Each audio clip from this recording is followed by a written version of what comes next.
let's go. On fait le react principal là. Une vidéo incroyable qui est sortie hier, il y a 23 heures, et qui a déjà 300 000 vues. C'est-à-dire que la vidéo, elle a buzzé. Incroyable.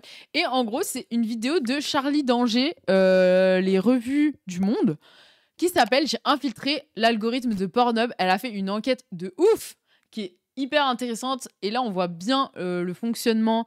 En fait, on voit bien sa démarche, en gros. C'est hyper intéressant. Et surtout, comme elle a fait un vrai travail d'enquête, elle n'est pas abolo chiante.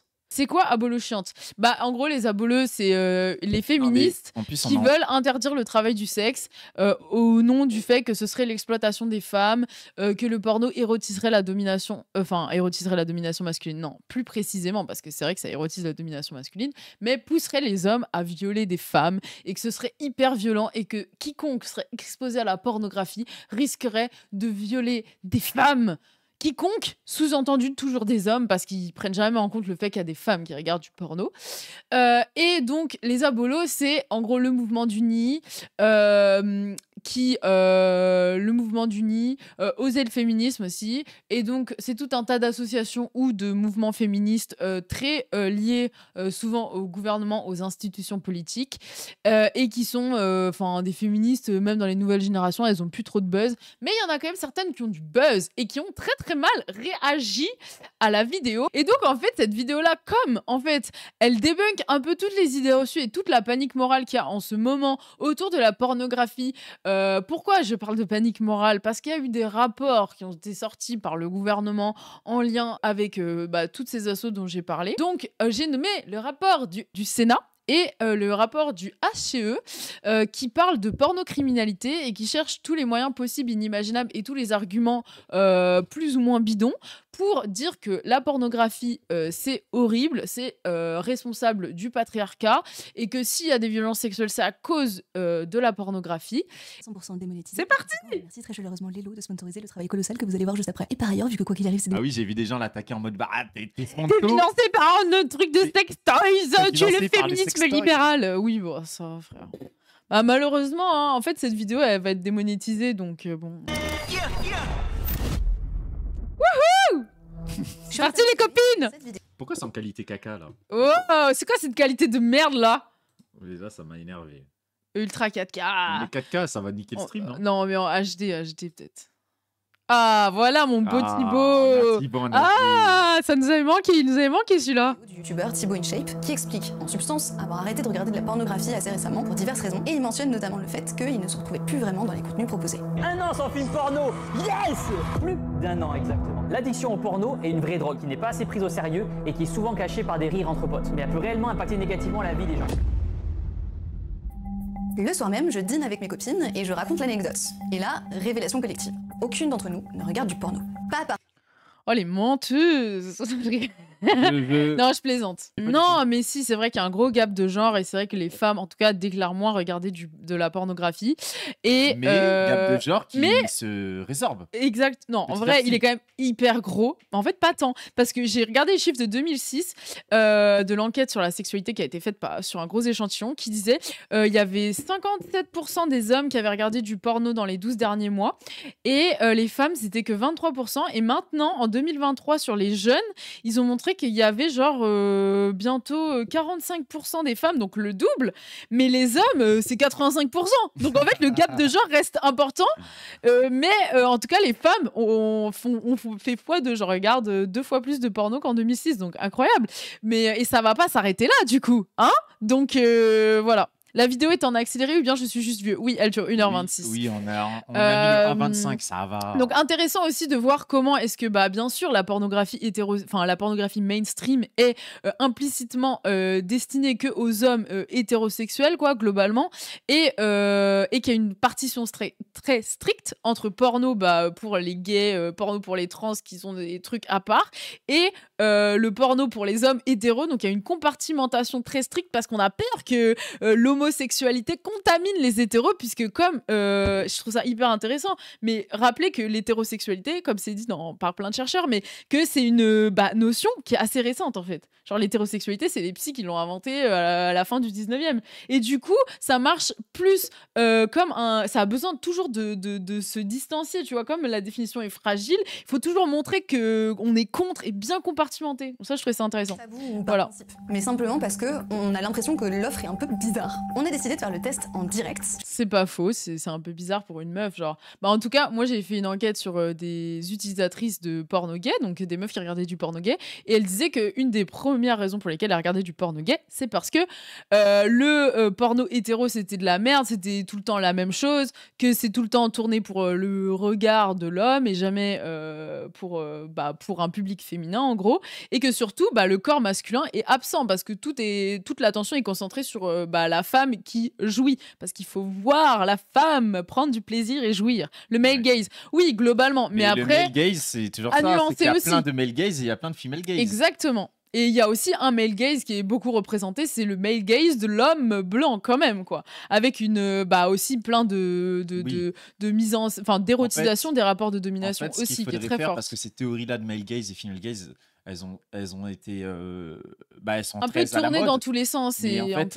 limite, faudrait refuser d'utiliser tellement ça veut rien dire. Tu vois. Oui, mais bon, en vrai, ça reste quand même un peu vrai dans ce cas-là. Non, mais les femmes qui regardent du porno gay, elles regardent du male gaze, mais c'est un male gaze gay. Oui, un male gaze gay. Et donc là, elles sont contentes avec le male gaze. Exactement. Gay. Donc c'est pour ça que c'est compliqué. Je suis d'accord. C'est ça que je veux te dire. Très bien. Et puis on oublie toujours, les gens ils font le male gaze tout le temps, mais ils oublient toujours le gaze racial, quoi. Bah oui. Ah là, ils te disent jamais white gaze, tu vois, etc.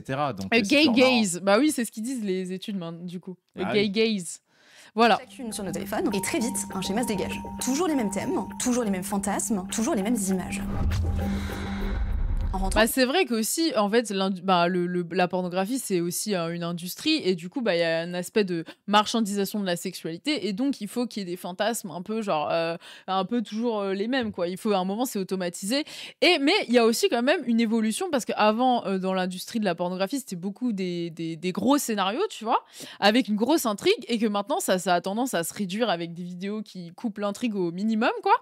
Et aussi, plein de trucs de niche, en fait. Comme l'évolution du capitalisme, tu vois, avec la dénonciation de la société de consommation, on était là en mode tout le monde a les mêmes choses et tout. Et du coup, ils ont développé plein de petits marchés de niche. Et la pornographie s'est adaptée à ça. Donc, c'est vrai et pas vrai, dans le sens où c'est vrai que c'est toujours les mêmes pratiques, mais maintenant, il y a un peu plus des trucs de niche et tout. Voilà. Et j'ai décidé de creuser un petit peu. Je suis retournée sur plusieurs sites pour voir si c'était pas juste une impression qu'on avait eue. Et j'ai commencé à compter. Page après page, vidéo après vidéo, toujours les mêmes 3 thèmes qui reviennent en boucle. Encore et encore.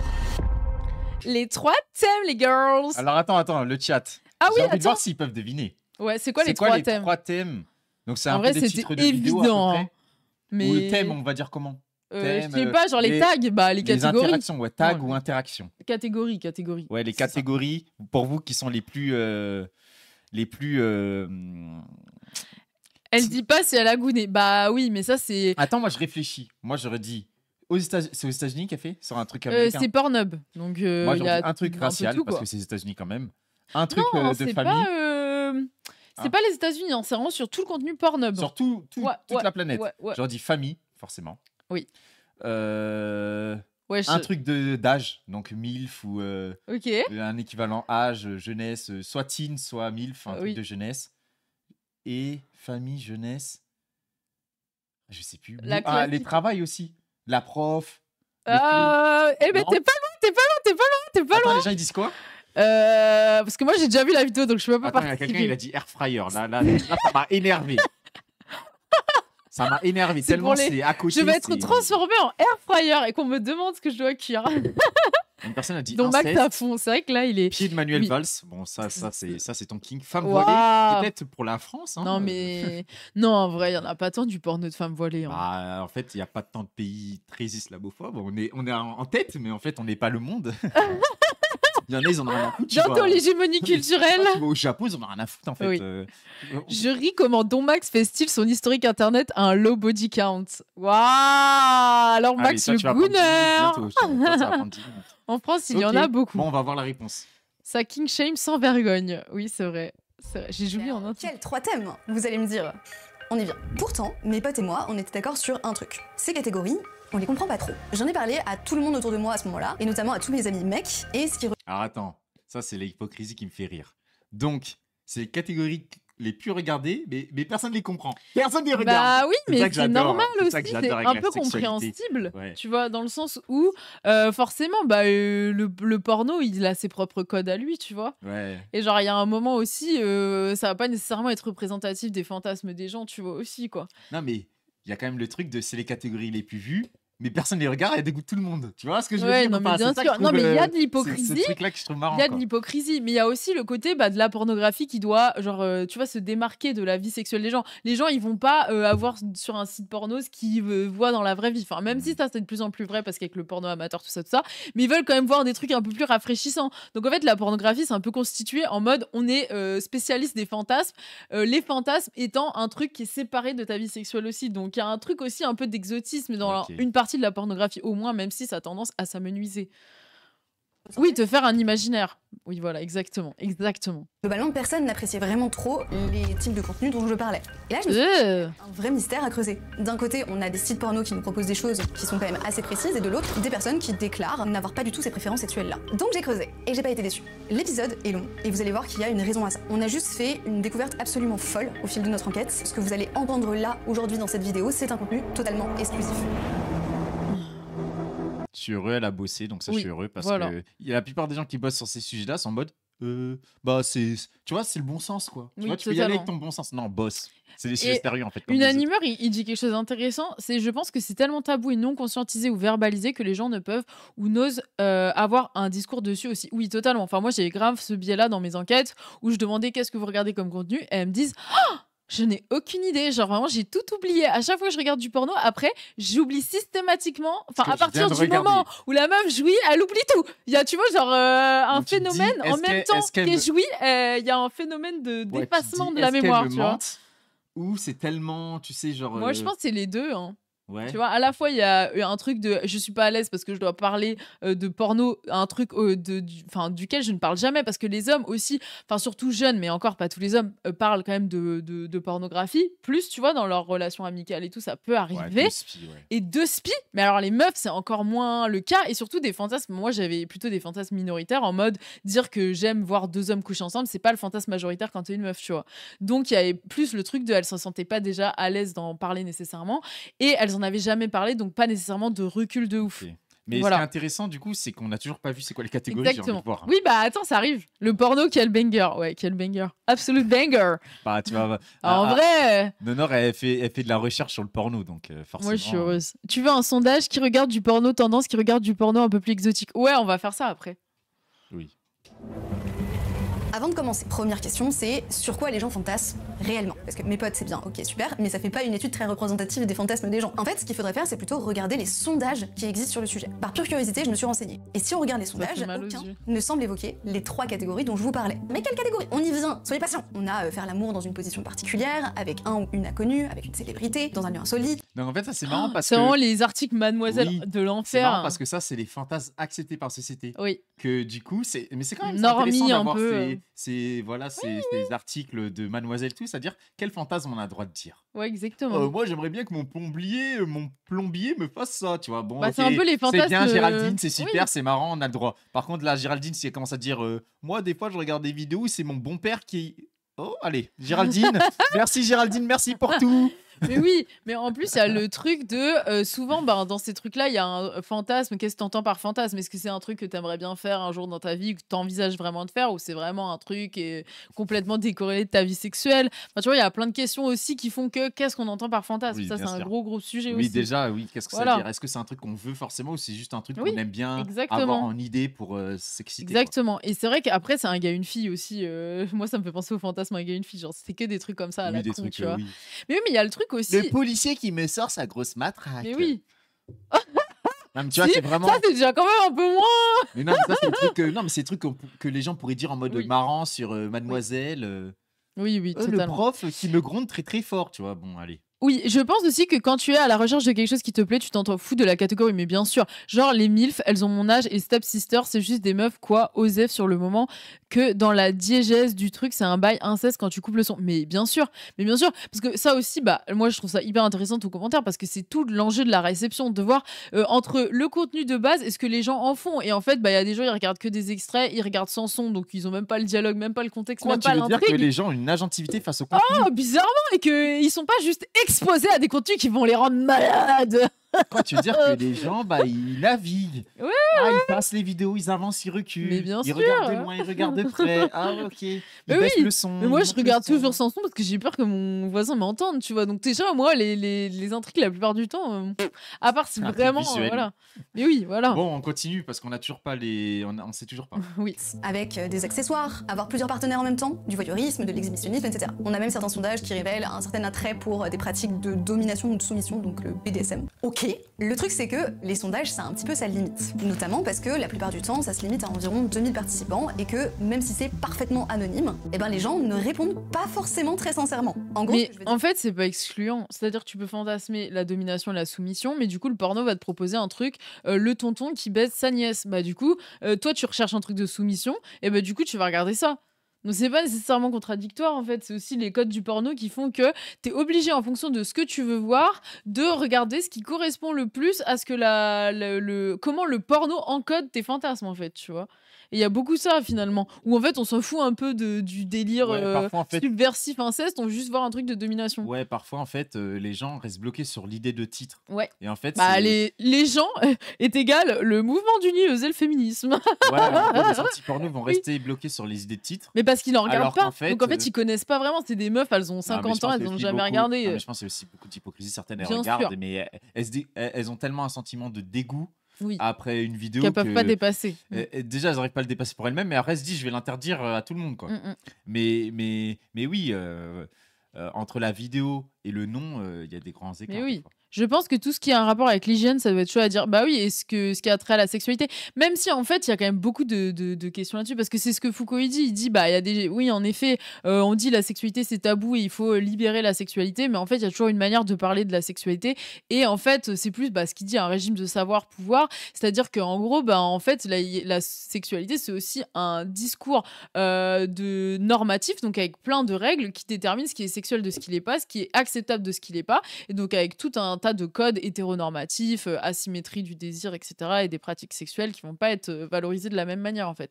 Et donc aussi, la pornographie, ça fait partie aussi d'un sujet qui est tabou et qui est considéré comme une, entre guillemets, mauvaise sexualité parce qu'il y a l'idée que tu le fais seul, alors que dans le schéma hétéronormatif classique, il faut que la sexualité ce soit à deux parce que si je cite les psys, si tu te branles tout seul, tu es dans un rapport autocentré à la sexualité et tu n'as pas une sexualité adulte. Donc il y a tout un truc aussi comme ça où c'est pour ça que la pornographie c'est difficile d'en parler. C'est que personnellement, moi je me serais attendue à ce que l'offre réponde à la demande. C'est-à-dire que si certains trucs dans le porno sont surreprésentés, c'est parce que il y a une majorité de personnes qui trouvent ça attirant, vous voyez. Alors pourquoi la majorité des vidéos que j'ai vues ne correspondaient absolument pas à la majorité des fantasmes énoncés par les gens dans les sondages? C'est bien parce qu'elle va dans le nœud. Oui, j'adore les nœuds. C'est ça que Nord. C'est qu'elle est intelligente, quoi. Elle cherche les nœuds, elle prend pas. C'est toi qui c'est toujours ce qui t'a fasciné dans ces sujets-là et pourquoi c'est un sujet d'étude, pourquoi c'était sujet d'étude et aussi pourquoi, par exemple, je sais pas, Catherine Breillat est une réalisatrice que t'aimes bien. Oui, malgré VSS, mais. Oui, mais parce que en gros, elle va chercher dans le nœud de la sexualité, quoi. Qu'est-ce que la sexualité révèle des nœuds de notre société, Bah oui. Voilà, et ça c'est intéressant. Donc de là, 3 options. Soit les gens mentent sur leurs fantasmes réels et les sites porno sont bel et bien corrélés à ça, donc ce que je disais, l'offre, la demande, etc. Soit l'industrie porno crée et met en avant majoritairement ces thématiques, alors que ça n'intéresse qu'une partie vraiment très très minoritaire de la population, mais dans ce cas, pourquoi est-ce qu'elle ferait ça? Soit, dernière option, je me suis trompée. Et c'est juste mes pages d'accueil quand je vais sur des sites porno qui sont complètement flingués en proposant des trucs que personne regarde. Et du coup, c'est pas représentatif des contenus les plus consommés réellement. Et dans ces cas-là, pourquoi moi?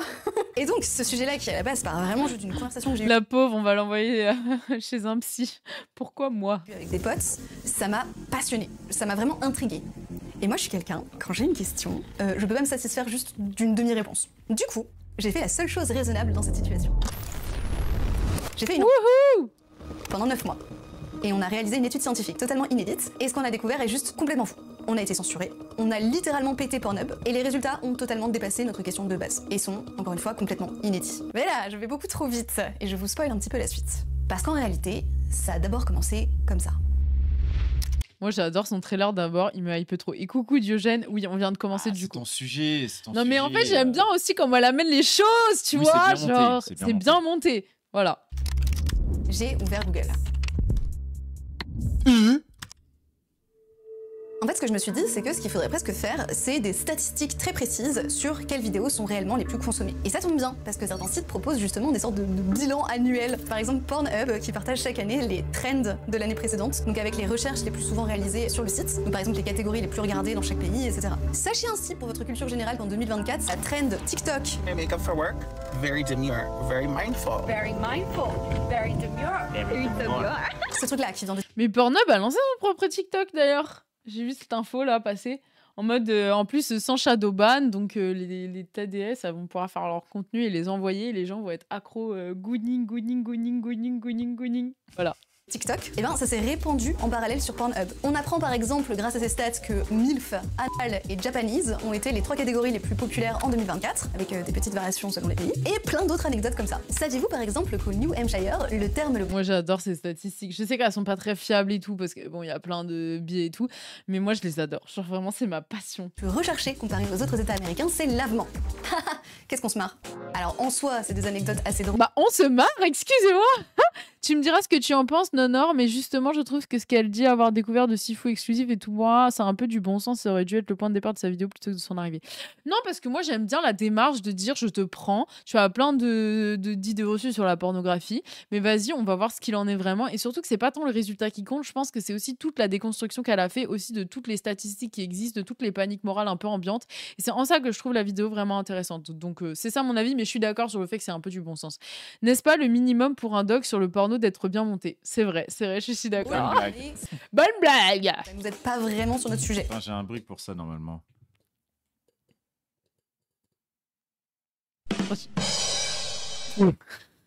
Voilà. Merci. Vraiment le lag sur réaction, elle était là. Il y a eu un petit bout de latence parce que effectivement. Coucou Kitty. Je prends le décalage horaire. Oui, c'est la première fois que j'appuie sur le bouton en stream, donc. La prochaine fois, ce sera plus rapide. Le live en 0,75. Des petites anecdotes fun à raconter en date. Deuxième problème, c'est que ces stats, eh ben en fait, elles sont complètement biaisées. Pourquoi complètement biaisées? Parce que parmi les catégories officielles du site, c'est sur cette base-là qu'on a fait le classement annuel, eh bien il n'existe pas tous les thèmes qui sont présents. C'est tellement censuré qu'on sait pas si c'est des petits chats mignons ou si c'est des gens qui s'enculent. Genre, c'est une dinguerie. Mais du coup, c'est quoi ton avis sur l'industrie pro-américaine qui domine le porno et qui véhicule justement les thèmes problématiques en exploitant les TDS? Je suis contre. De toute façon, je suis anticapitaliste. Donc, à partir du moment où il y a des rapports d'exploitation, c'est vraiment mal, tu vois. Genre, voilà. À partir du moment où il y a aussi une sorte de monopole, on est contre. Bah oui. Surtout qu'il y a un monopole de Pornhub et tout. Parce qu'il y a un monopole sur le PQ qu'on va arrêter d'utiliser le PQ. Si, on va arrêter d'ailleurs. Oui, en gros, c'est vrai que Guillotine a raison, tu te rends compte que c'est ce que tu demandes, ce qu'on pense du capitalisme. Mais par contre, du coup, il y a du porno qui est vachement bien. Moi, j'ai découvert Pink Label TV, là, qui a un truc un peu genre queer, féministe et tout. Et leur porno est incroyable. J'ai vu des archives d'une réalisatrice, une des premières réalisatrices de porno, Candida Royal. Incroyable, genre incroyable. Qui est un peu... dans la série The Deuce. Ouais, qui est complètement dans la série The Deuce. Notamment, il n'existe pas les 3 thèmes principaux que nous, on a observés avec mes potes. Donc, ils font un classement parmi des thématiques qu'ils ont eux-mêmes sélectionnées. Ce qui veut pas dire que c'est la réalité, du coup. Donc, très rapidement, je me suis dit que ça allait pas être suffisant et qu'il fallait aller plus loin. J'ai appelé à la rescousse mon équipe de recherche et on a commencé à fouiller les rapports et les études réalisées à... Trop bien d'avoir une équipe de recherche, j'adore. Cette fois par les institutions. Donc ceux réalisés par typiquement le gouvernement, le Sénat, etc. Ce genre de choses-là qui sont des trucs bien sérieux. Et là, on a ouvert la porte du 5e cercle des enfers. Je l'adore. Elle a dit le Sénat c'est l'enfer. Et c'est vrai, ce rapport c'est l'enfer. Je vous donne pas les résultats tout de suite. Vous allez comprendre après pourquoi, mais on a trouvé des trucs pour le moins étonnants. Donc là, pour le coup, on avait plein d'études, des chiffres à analyser, etc., ce qui est super cool. Sauf que, en lisant un petit peu plus, on s'est rendu compte qu'il y avait quelque chose d'un petit peu foireux avec ces rapports. On va y revenir un petit peu après, encore une fois, donc je vous explique pas encore en détail pourquoi, mais en gros, on trouvait que les rapports étaient ils étaient pas giga neutres. Il y avait plein de phrases et de faits comme ça où on se disait, je dis pas que c'est faux, mais la formulation, elle me gêne un petit peu, ça me fait douter. En gros, quelque chose ne tournait pas rond. C'est Alerte info, les rats de fait ma bolo s'énervent, Mais vraiment, donc là, Nirina s'est arrêtée ici. Oui, exactement. Toutes les abolos commencent ouais. Un rapport fait par des meufs soit proches de Oser le féminisme, soit des sénatrices PS proches de Oser le féminisme, la Fondation des femmes, etc. Genre vraiment l'enfer sur terre du féminisme libéral en vrai en plus. Tu me dis que ce rapport payé par le contribuable, mais aussi par un institut catho intégriste n'est pas objectif sur le sexe. Attends, pourquoi? Non, mais j'y crois pas. Pourquoi financé par Bah, il y a aussi des institutions, des think tanks, etc. qui est financé par ces gens-là. Bah oui. Même Sterrin, etc. Ah oui, mais c'est... Ah, mais oui, c'est vrai, putain, t'as raison. Non, en fait, c'est pas... découvrir son sujet. C'est pas financé, c'est que... Non, en fait, c'est des chercheurs qui s'interviewent dedans, qui sont par ailleurs financés dans d'autres contextes par Edouard Sterrin, genre. Mais oui, c'est vrai que t'as raison. Oui, mais non, mais c'est pour dire qu'ils ont une influence, quoi. Et que oui, c'est biaisé. Oui, il y a notamment une meuf dont on parlera peut-être plus tard, mais incroyable. La meuf, c'est vraiment une catastrophe ambulante. Le rapport était orienté sur sa façon de dépeindre le porno. Et la raison à ça, c'est que, factuellement, en fait, la plupart de ces rapports sont en effet orientés. Par exemple, le rapport de l'HCE est à l'initiative de l'association Oser le féminisme, qui a décidé notamment de faire de la lutte contre le porno le thème phare de sa mandature 2022-2024. Alors, en reprenant le truc de Macron, donc en fait, t'as un truc de « mais vous êtes sérieuse ?» Mais en fait, c'est ça, c'est qu'en fait, ces meufs-là, elles sont là pour s'infiltrer. En fait, genre, en gros, elles font des passes D au macronisme, genre. Bah, c'est ça que c'est toute la question du féminisme et des débats qu'il faut avoir entre féministes, en tout cas ceux qui sont à un minimum assez radical pour vraiment proposer autre chose, tu vois. Ouais. C'est qu'est-ce qu'on fait du féminisme institutionnel, qu'est-ce qu'on fait de ces féministes qui bossent avec le gouvernement et que les autres féministes, personne ne dit rien, tu vois. C'est un peu la boîte noire du féminisme, quoi. Le truc qu'on cache un peu, mais tout le monde voit, c'est l'éléphant au milieu de la pièce. Qu'est-ce qu'on fait de la dépendance d'une grosse partie du féminisme à l'État et au gouvernement, qui en plus devient de plus en plus réactionnaire et de plus en plus à droite. On rompt avec. Hein. Donc qu'est-ce qu'on fait? Il faudra rompre avec, et ça a déchiré le féminisme. Parce qu'elles sont dans une logique d'accompagnement du macronisme, où en fait le macronisme leur dit « je te chie à la gueule, j'en ai rien à foutre de toi ». Je vous donne plus d'argent, je vous donne peu d'argent, le minimum légal. Quoi. Et du coup, au lieu le Macron de dire je vais augmenter le budget de l'égalité homme-femme, je vais faire en sorte que les assos aient des subventions, je vais faire en sorte que le programme d'éducation à la sexualité il soit genre vraiment mis en application, mais avec des moyens, avec vraiment des vrais moyens, et que pas il y a un espèce de programme de merde néolibéral en plus qui est sorti sur l'éducation à la sexualité qui est vraiment à plein d'écarts catastrophiques. Et genre au lieu de mettre en place ça, et il dit on va dire que c'est la faute du porno. Et les féministes institutionnelles, oui, bonne idée, vas-y. Au lieu de rentrer dans la confrontation, de confrontation, elles accompagnent toutes les mais parce qu'elles sont dépendantes financièrement et on est dans la merde, voilà. Absolument rien contre cet assaut, mais ce que je veux dire, c'est qu'elle se cache pas d'être dans une démarche militante anti-pornographie, voire carrément anti-travail du sexe. Oui. Encore une fois, ici, je juge pas. C'est qu'elles contestent même le mot. Elles ont dit, genre, si vous utilisez le terme de TDS, qui est un terme, en gros, lié à l'industrie porno, et ça veut dire que vous êtes dans la culture du viol et que vous, du coup, vous êtes pour l'exploitation sexuelle, etc., enfin, la traite des êtres humains, et donc, on suspend vos subventions. Et par exemple, il y a un programme Jasmine qui est fait pour, du coup, justement, faire en sorte que les travailleuses du sexe, elles connaissent leurs droits, etc., qu'elles aient accès à des soins, etc. Ce programme est financé par Médecins du Monde, etc., et par le STRAS, en collaboration avec le STRAS. Et ce projet, justement, par exemple, typiquement, pour en prendre un exemple, il est vraiment mis en danger par ça, parce qu'ils utilisent le terme de travail du sexe, et si tu utilises le travail du sexe, t'es un proxénète, donc on suspend tes subventions. Et donc, c'est vraiment une dinguerie, parce qu'en attendant, Oser le féminisme, pas Oser le féminisme, mais le mouvement d'Uni qui est proche d'Oser le féminisme, eux, par contre, ils ont plein d'argent pour zéro résultat, alors que Médecins du Monde qui se casse le cul à essayer d'apporter un minimum aux travailleuses du sexe, eux, ils vont potentiellement se retrouver dans la grosse merde, déjà qu'ils le sont. Voilà. C'est créé par Médecins du Monde, c'est ça? Ouais, exact. Jasmine. Relation toxique avec Daddy Macron, elles se plaignent des Macs, mais leur daddy, c'est Manu Max. Mais vraiment. Mais par ailleurs, elles, c'est des Macs. Hein. Enfin, genre, elles vivent littéralement du fait qu'il y a de la prostitution. Donc, en fait, c'est vraiment des proxénètes. Parce qu'elles ont l'insulte de proxénète très facile, y compris sur les TDS. Directement. Il faudrait leur dire, mais attends, c'est vous qui prenez de l'argent de l'État. Exactement. Mais vraiment, elles prennent des subventions, c'est des millions. Ah, oui, des millions. Bah oui, c'est des millions si tu prends toutes. Tu les prends toutes. Oui.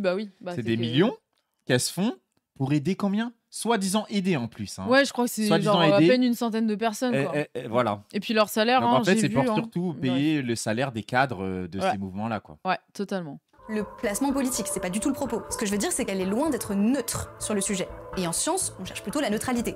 Et ce positionnement, dans l'étude, ça se ressent. Dans le choix de la commission d'écriture du rapport. Oh bah ça se ressent à balle, genre c'est vraiment... Mais en fait c'est ça, c'est que là, pour moi je pense qu'il faut faire une différence aussi où peut-être que là elle attaque pas le bon truc, c'est que le HCE, il se revendique pas neutre, il se revendique clairement féministe et clairement partisan, alors que par contre il cite des trucs genre des études que du coup ils interprètent hyper mal. J'avais pris un exemple dans le débat avec Zawa où Charlotte m'avait dit mais je n'ai pas mentionné ça, alors que je parlais justement du contexte global de les rapports instrumentalisent des études qui sont par ailleurs avec plein de biais et aussi avec des côtés abolo, etc. Hein.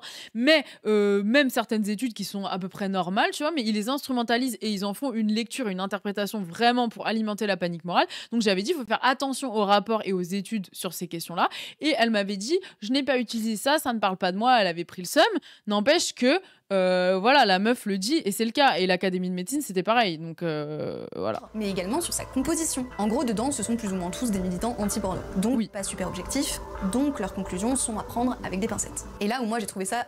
même en fait, Florian Voreuse, justement, qui est du coup un sociologue dont j'ai parlé, là, qui a travaillé sur la pornographie avec une approche féministe et queer, il a dit qu'il quittait le HCE justement parce qu'elle l'avait boycotté. Et en fait, il était ostracisé au sein du HCE parce que, soi-disant, il était dans la culture du viol, etc. Donc en fait, on voit aussi qu'ils veulent pas un débat un peu genre, avec du contradictoire. Qui va directement dans leur récit, dans leur récit et dans leur panique morale, tu es ostracisé. Alors et du coup, il a démissionné. Peut-être, en vrai, si on réfléchit bien, c'est peut-être le plus grand spécialiste, en tout cas dans la sociologie de la pornographie en France. Bien sûr, c'est et pourtant, pour eux, c'est déjà trop...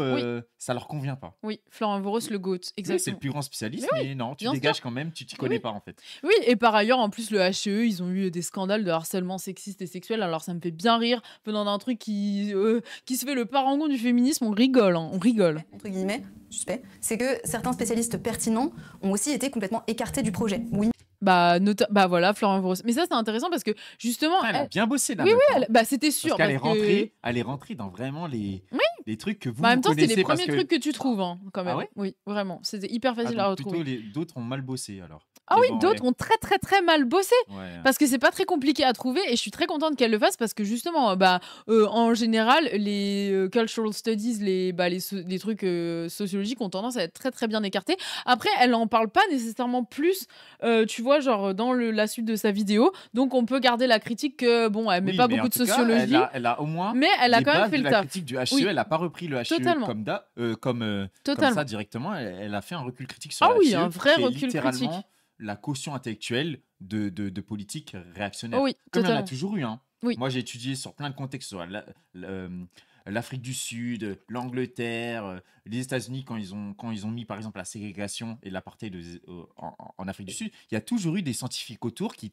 t'expliquaient, des anthropologues, etc. Qui disaient, au nom de la protection des mineurs, au nom de trucs et tout, ils avancent masqués. Là, c'était la protection de la société, du blanc, etc. Oui. Mais il y a toujours, faut toujours comprendre qu'il faut toujours justifier ça intellectuellement, et c'est ce qu'a fait aussi la meuf, la Florence Beckler, je sais pas, la nullarde là, du CNRS, elle sert de caution intellectuelle, même si elle est très critiquée et c'est mauvais ce qu'elle fait, mais ça permet quand même d'avoir un minimum de caution intellectuelle, il en faut en fait. Il en faut. Tu peux pas arriver et être arbitraire 100%, on est quand même dans une démocratie entre guillemets, vous voyez ce que je veux dire quoi. Cosmic Mogwai, on a parlé de BMR justement au début, mais oui, en fait, surtout que, en fait, c'est vrai que t'as raison dans le sens où le féminisme français, ça a jamais été trop son sujet, la pornographie, la sexualité. Enfin, nous, c'est plutôt le travail des femmes qui est invisibilisé, la division sexuelle, genre, etc. Les sex wars n'ont pas pété ici. Non, n'ont pas pété du tout, mais MeToo, ça a ramené tous ces sujets sur la table. Mais en fait, MeToo, c'était pas nécessairement mal parti de base. Enfin, c'est pas nécessairement mal parti toujours, hein. Mais en fait, du coup, ça a fait que quand même, il y a une visibilité des violences sexuelles. Et là, on interroge la sexualité d'un point de vue féministe. Et du coup, il y a un peu ce retour de toutes ces meufs-là qui, genre, au lieu de pointer le caractère systémique des violences, elles vont choisir un bouc émissaire, la pornographie. Et donc, ces féministes-là, c'est vraiment des grosses loseuses. Voilà, c'est tout. Parce qu'elles ont une stratégie. Genre, les anti-modernes, elles vont faire pareil. Elles vont dire, les anti-modernes, anti-technologie, un peu la Nirina, elles vont dire bon, moi, je cible la pornographie, mais je cible aussi les réseaux sociaux et Tinder. Voilà. Et là, tu dis, oh là là, voilà. Mais c'est des perdantes. C'est une logique de perdante. On dirait Thaïs Descuffion. Oui, vraiment. Tu dis, oh non, mais c'est catastrophique. Non, mais voilà, il faut simplement dire, c'est des perdantes. Voilà, c'était une grosse perdante. Parce que justement, ils ont posé des questions sur la méthodologie du rapport et le parti pris des membres de la commission. Pire encore, on n'a aucune personne venant de l'industrie du porno qui n'a été auditionnée. Et lorsque... Ah oui, pas le HCE, mais le rapport du SINASI, et justement, ils les ont utilisés contre elles. Donc en fait, elles ont dénoncé ça, justement, l'instrumentalisation de leurs paroles. Genre, elles avaient fait des témoignages en disant nous, non, on est. Et même Florent Voros, il avait répété les revendications classiques des travailleuses du sexe, comme je l'ai dit et je l'ai redit. Ouais. Ils leur ont roulé dessus, où genre, elles ont dit nous, on fait un porno féministe éthique, on pense que c'est possible, on trouve ça bien, etc. Coucou Master Gus, on trouve que c'est bien, on trouve que c'est possible, on a ces revendications-là. Et donc, elles ont dit, les meufs du Sénat, là, elles ont dit dans leur rapport, oui, c'est Lisa Della Sierra, un truc comme ça, ou je sais plus. Et une autre meuf, mais bon, elles ont dit. Donc ça, c'est des meufs qui disent qu'on peut faire un porno autrement, qui font de la porno autrement, féministe éthique. Oui. Et leur parole a été récupérée comment ? Mais oui, parce qu'elles disent, on est quand même à la marge, c'est vrai, on est quand même minoritaire. Ils disent, regardez, elles sont minoritaires par rapport au flux de violence, donc on peut pas croire que cette solution, elle est la bonne, donc on va juste, on est juste contre la pornographie, tu vois. Oui. Donc c'est vraiment, en fait, c'est vraiment, tu vois, c'est encore une logique de loseuse. Peu importe ce que tu dis, de toute façon, ça marchera jamais. Bien sûr, elles récupéreront toujours tout. Et oui, parce que tu pourrais être dans la logique inverse de dire, elles sont minoritaires, donc faisons un CNC porno et finançons-les. Comme ça, on aura un porno français basé éthique ou je sais pas quoi, genre la rigueur, tu vois, à la rigueur. Peut-être que celle qu'il faut financer pour lancer une nouvelle vague. Bah oui. Tu sais, comme il y a eu au cinéma.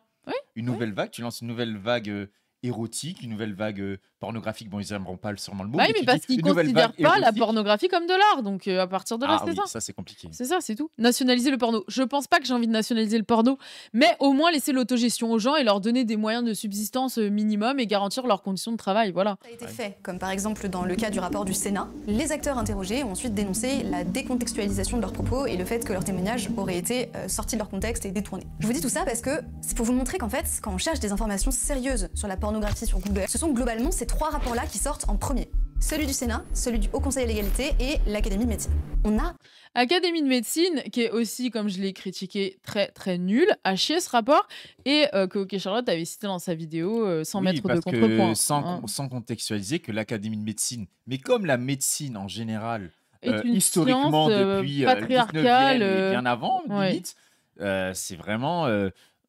une institution de la réaction. Bah oui, de la réaction. De la réaction, mais que ce soit surtout sur la sécurité sociale, sur tout. Surtout. Non, mais et même sur les femmes, sur la sexualité, sur racialement aussi, le spéculum qui est testé sur les femmes noires esclaves, etc. Genre, c'est la médecine. Il faut la comprendre aussi comme ça, comme une institution violente sur les corps. Et sur les corps, plus particulièrement des minorités, mais minorités sexuelles aussi. On a vu les gays qui ont été traités. Attends, je vais te sauver de ta maladie homosexuelle en te mettant des électrochocs dans le cerveau et bim. Non, mais tiens, électrochoc, ça me rappelle aucun débat, ça. Oui, non. Mais bref. Mais non, ça, et aussi, rappeler que... Donc, reprendre leurs chiffres bêtement comme ça, en croyant que, l'Académie de médecine de maintenant n'a plus aucun biais, etc., qui sont très, très neutres. c'est terrible. Et mais c'est comme Foucault le dit sur le côté biopolitique, que le but aussi de ces institutions, c'est de reproduire le corps social et de faire en sorte qu'il soit le plus sain possible. Donc tous les individus considérés comme marginaux, entendez tous ceux qui sont pas dans l'hétéronormativité pure, donc ceux qui se masturbent, parce que ça fait pas longtemps que le DSM, ils ont arrêté de considérer la masturbation comme une maladie mentale. Attends, c'était quelle année, les années 80. Oui, tu m'avais dit. Donc, je crois que c'est 83 ou un truc comme ça.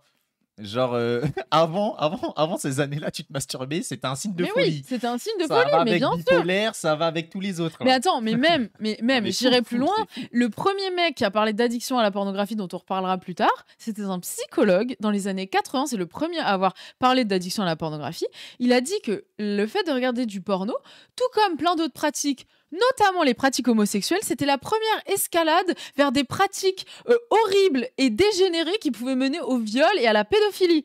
Donc vraiment, l'addiction à la pornographie, voilà, donc pour dire, la contextualiser, ce truc de merde, de psychologue de merde, genre, c'est grave, quoi. Je deviens un Burgalassi. Non mais, oui, et Cassandre le rappelle très bien, et l'Académie de médecine, ça n'a pas genre aucune valeur, c'est pas genre comme l'Académie française. Exactement, il y a un côté comme ça de y rendre des rapports, ils font, en plus, leur rapport, c'est faire un état de l'art, donc voilà, et auditionner des gens, dont deux cathos qui défendent leurs intérêts de cathos. Donc tu te dis, mais le truc n'a aucune valeur. Genre, c'est vraiment catastrophique. En fait, ça fait longtemps qu'on a le CNRS, on a le HESS, on a plein de chercheurs sérieux. Pourquoi vous allez nous chercher l'académie de voilà. Quoi. Voilà. Pas d'autre. Oui, et aussi légalement, ils ont un rôle consultatif, exactement. Rien.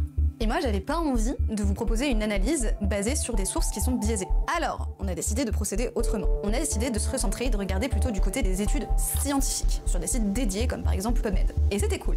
Mais, très vite, je me suis rendu compte qu'il y a un énorme fossé dans les types d'études qui existent. En gros, beaucoup des études se concentrent sur le lien entre criminalité et pornographie, mais il y a quasiment pas d'études qui se concentrent sur le contenu, vraiment, le contenu, ce que ça veut dire. Oh, ils me dégoûtent avec leurs grenades. Or, là, pour ce projet-là, moi je veux de la data, du dur et du concret, ok? Sans mauvais jeu de mots.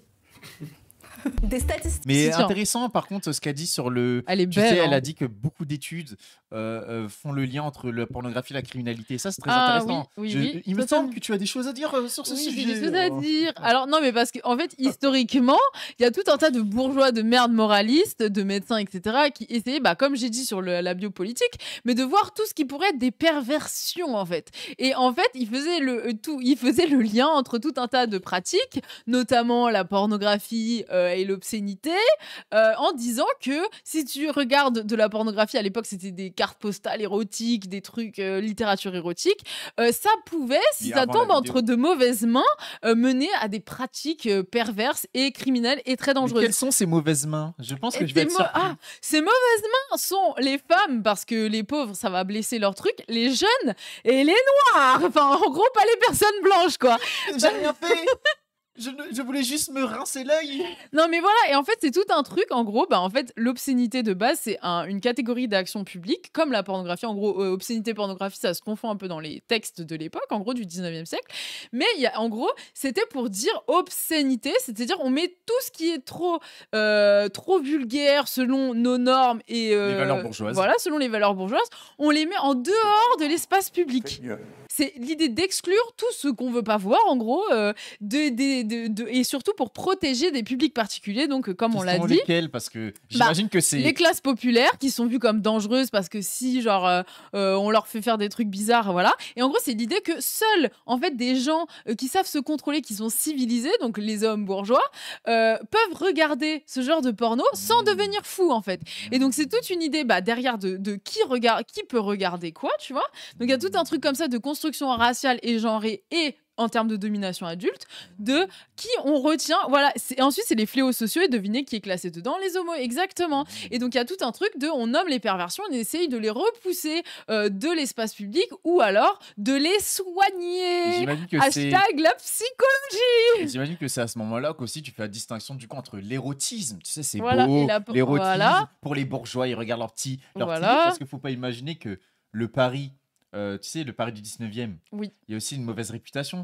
Bah oui, c'est le bordel de l'Europe. C'est le bordel de l'Europe, c'est le sexe partout, les élites qui baissent partout, etc. Il y avait même un guide touristique des meilleurs bordels. Les élites ont le droit. ont le droit de faire leurs orgies, ont le droit de lire leurs livres, parce que eux, c'est l'érotisme, c'est beau. Ils vont pouvoir se contrôler, Ils arrivent à se contrôler, mais là, mais les prolétaires. Si on leur met ça dans les mains. Si on leur met ça, ils vont courir dans les rues, ils vont violer les femmes. Voilà, exactement. Les Noirs en plus, vous imaginez, eux déjà, ils ont même pas besoin. Ils ont même pas besoin, ils veulent déjà le faire de base. Alors si on leur met le porno dans les mains. Qu'est-ce que ça va être? Et en fait, c'est intéressant parce que, en exemple très concret, quand il y a eu tous les trucs autour, la panique morale autour des tournants dans les cités, comme quoi des jeunes femmes se feraient violer dans des caves, qui on a accusé?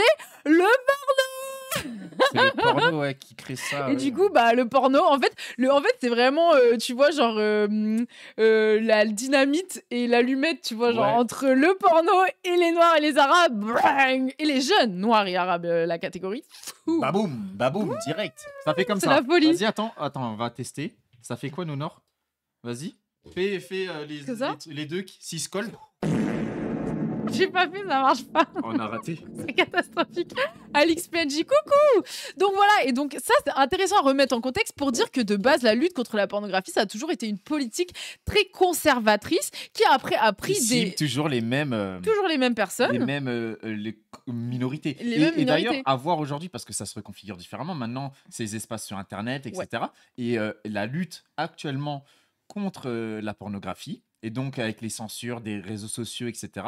Bon, on l'a déjà dit, ça marginalise les TDS, ça les fait galérer, elles perdent beaucoup en salaire, etc. Pourquoi tu danses? Je sais pas. Mais par contre, on oublie tous les sites, il y a l'exemple de Tumblr, etc., où plein de communautés LGBT qui se créent, qui expérimentent les premiers trucs, les premiers émois sexuels, le partage de connaissances, aussi de protection sur certaines pratiques, hyper etc. important. Et se font fermer parce que, mais en fait, il y avait un gif sexuel à ce moment-là. Et je coupe toute la page, je coupe tout. Et donc, même pour l'archivage de ces communautés-là et comment on raconte Tumblr l'histoire, qui a été important, et Tumblr, il y a plein d'archives qui sont perdues, qui seront perdues à jamais. Totalement. Et en fait, c'est ça qui est terrible. Ça rejoue cette précarité qu'ont ces communautés-là.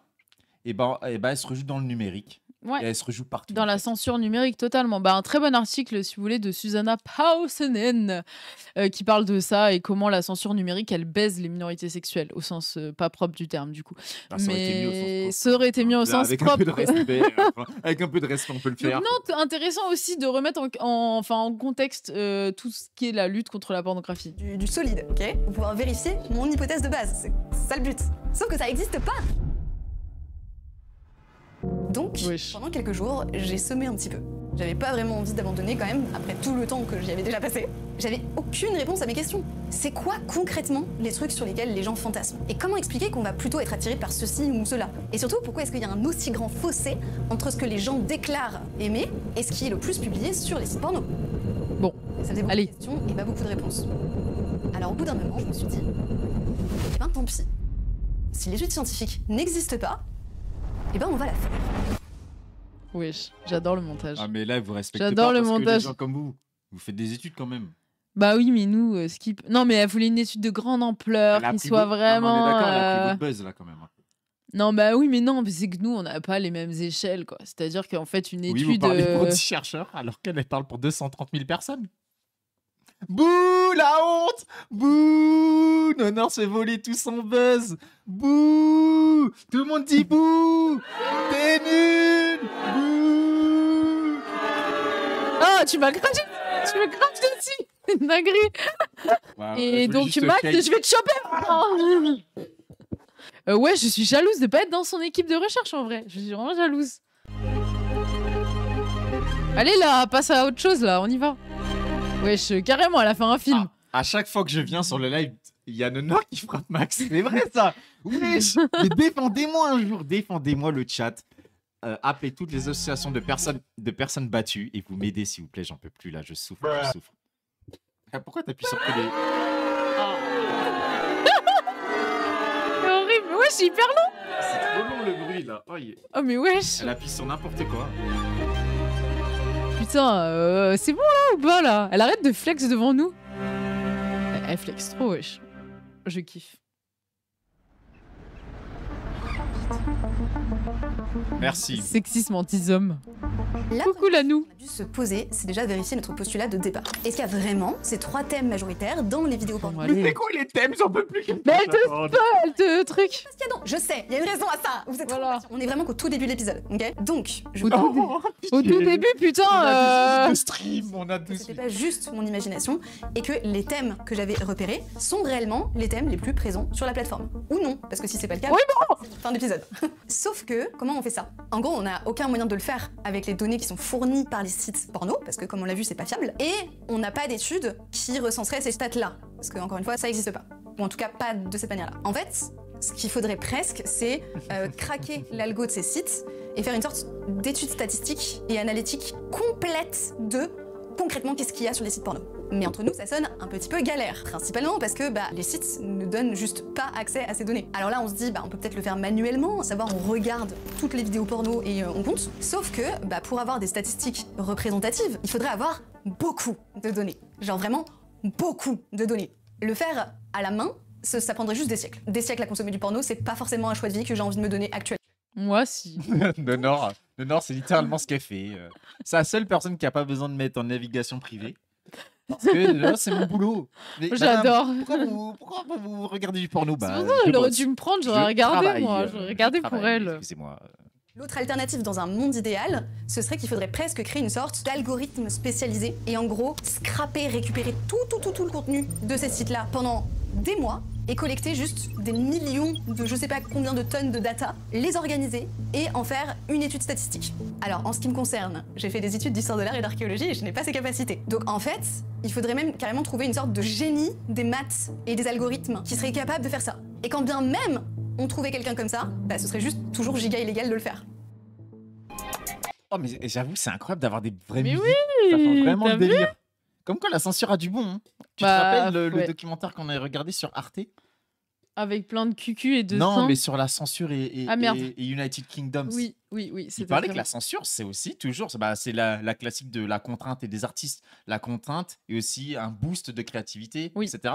Et par exemple, il y en a beaucoup qui parlent de ça sur le porno japonais, qui dit que le porno japonais se concentre sur certaines parties, les seins, etc., plus que le porno occidental, parce qu'en fait, ils peuvent pas filmer les parties génitales. Incroyable. Et donc, en fait, ça crée des styles aussi. Il y a plein de gens qui sont fans du porno japonais sur leur manière de caresser les seins, de caresser l'épaule, de caresser tous les selles, le front, ils caressent tout. C'est vrai que les aisselles, par contre, ça, j'ai pas compris. Pourquoi? Parce que la censure du pays a imposé ça. Oui. Et donc, la censure crée aussi le bonheur. Et là, exactement. On a des vraies musiques aussi. Voilà. Pour essayer de parcourir toutes les URL qui sont référencées, pour y récupérer des informations. En l'occurrence, ça va nous permettre de récupérer les données qui sont publiées, les métadonnées, c'est-à-dire les données qui décrivent les données, donc tout ce qui est catégorie, tag, les likes, les interactions, les vues, tout ce qui peut nous être utile pour notre étude. Et donc, quand on va les récupérer, ensuite, on pourra en faire différents usages. Par exemple, on va pouvoir les utiliser pour faire des études statistiques ou pour entraîner des modèles de machine learning. Donc, ça veut dire qu'avec cette méthode, théoriquement, ce serait possible de récupérer les données dont on aurait besoin, nous, pour faire des analyses dessus. Théoriquement. J'ai rien compris au frérot, mais on te fait confiance. Mais si, il a dit qu'il va récupérer toutes les données et qu'après, il va les poster sur le dark web et qu'ils pourront récupérer les données. Quelqu'un pourrait en effet construire un ensemble de données à partir de données récupérées de différents sites, comme par exemple les sites qui nous intéressent. Théoriquement, c'est possible. Donc concrètement, ça va être un programme qui va exploiter l'architecture du site, donc la structure du site, que le site va mettre en avant pour que les moteurs de recherche puissent référencer le site web. Donc ça va exploiter cette structure. J'ai l'impression de regarder un épisode de Mister Robot, je comprends rien. Je suis oh mon dieu, qu'est-ce Fais qui se confiance, passe? laisse-toi porter.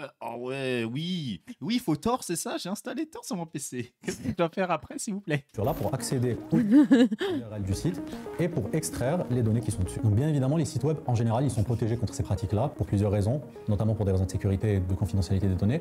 Mais généralement, donc les web scrappers, ce qu'ils vont faire, c'est qu'ils vont le plus possible simuler des interactions humaines. Donc en faisant croire au site que c'est un humain qui est en train d'y accéder, c'est tout à fait possible de récupérer n'importe quelle donnée qui est présente sur n'importe quel site web, donc y compris les sites web qui nous concernent pour notre étude. Bien sûr, accéder à un site web sans l'autorisation de la personne qui l'a déployé est totalement illégal et du coup, on ne le fera évidemment pas. Voyou! Coucou, coup d'éclat! Ahmed a raison. On va pas le faire, ce sera pas possible parce que c'est totalement illégal. En revanche, si des gens que nous ne connaissons pas et qui n'ont absolument rien à voir avec nous, qui n'ont pas les cheveux longs aux hanches, ni des petites lunettes et que nous n'avons jamais rencontrés, décidaient, eux, de scraper Pornhub pour en récupérer l'intégralité. J'appelle Darmanin, ils sont foutus. Ils sont foutus. La Poucavela, donnez l'argent. Pendant des mois, mettant de côté leur vie privée et leur hobby pour faire un travail colossal, et décidaient, dans leur grande bonté, de publier l'intégralité de ces réseaux dark web en consultation totalement légale à n'importe qui, là, théoriquement, on aurait le droit, légalement, d'exploiter ces données pour en faire notre étude. C'est-à-dire, on récolte pas les données, on les exploite juste. Les personnes qui ont fait ça ont tellement scrappé avec leurs bots le site de Pornhub qu'au mois de décembre 2024, même la presse en a parlé. En gros, ça titrait partout que le site aurait enregistré son plus haut taux de visite en France en 2024. Un chiffre record depuis toujours qu'ils attribuent sûrement aux Jeux Olympiques. Moi, je pense que c'est la France tu de te Macron. rappelles, on avait vu cette info. Mais non, c'est elle nous donne qui a envie trop scrappé. De Goon. T'as pas entendu? Ah, c'est à cause de son bug. Mais oui, c'est à cause de son truc. Mais et moi, je me rappelle avoir vu cette info et j'ai dit, je ne comprends pas pourquoi. Donc, la preuve que je ne croyais pas aux Jeux Olympiques. Écouté, moi, je croyais que c'était... Toi, t'étais resté sur la chanson d'avant. Oui, je concentre-toi. À chaque victoire de l'équipe de France au JO, les gens, ils n'importe quoi. C'est par bonheur. N'importe quoi. Par fierté nationale, tu gounes, quoi. Ça, vraiment, j'y crois pas du tout. Hein. Les Jeux Olympiques. Pourquoi tout le monde se branlerait pendant les Jeux Voilà. Mais oui. Petit fun fact. C'est parce qu'elle a pas vu un point au basket arriver à la dernière minute au buzzer beater, tu sais, bien défendu, le point il est là, il est magnifique, il rentre juste au dernier moment, bah t'as envie de goon direct, le goon patriotique évidemment, voilà. Petite imagination celle-là quand même. Foucault aurait des choses à dire sur vous. En gros, si tu te masturbes pour la patrie, ça passe. Si tu te masturbes pas, là c'est... Je me l'ébranle en chantant la Marseillaise avec la larme à l'œil. Waouh là là. Le Réalen Goon. Ça, ils avaient pas prévu ça, les moralistes du 19e siècle qui disaient que la masturbation c'était antipatriotique. Le Stephen Curry Goon. Ils avaient pas prévu ça. Le Stephen Curry Goon. Ouais, toi, ça c'est sûr que ça a dû t'arriver, hein. C'est sûr que ça a dû t'arriver, hein. Ça se trouve, en fait, c'était juste les bots des personnes qui ont scrappé Pornhub pendant des mois. Nous, on n'en sait rien. Moi, je capte parce que tu goûtes davantage quand tu stresses devant un match et tu stresses de ouf. Wesh. C'est vrai qu'attends, je réfléchis. Le stress fait Non, moi, des fois, le stress m'empêche même, tu vois. Genre, j'ai vraiment pas envie, carrément. Ça se trouve.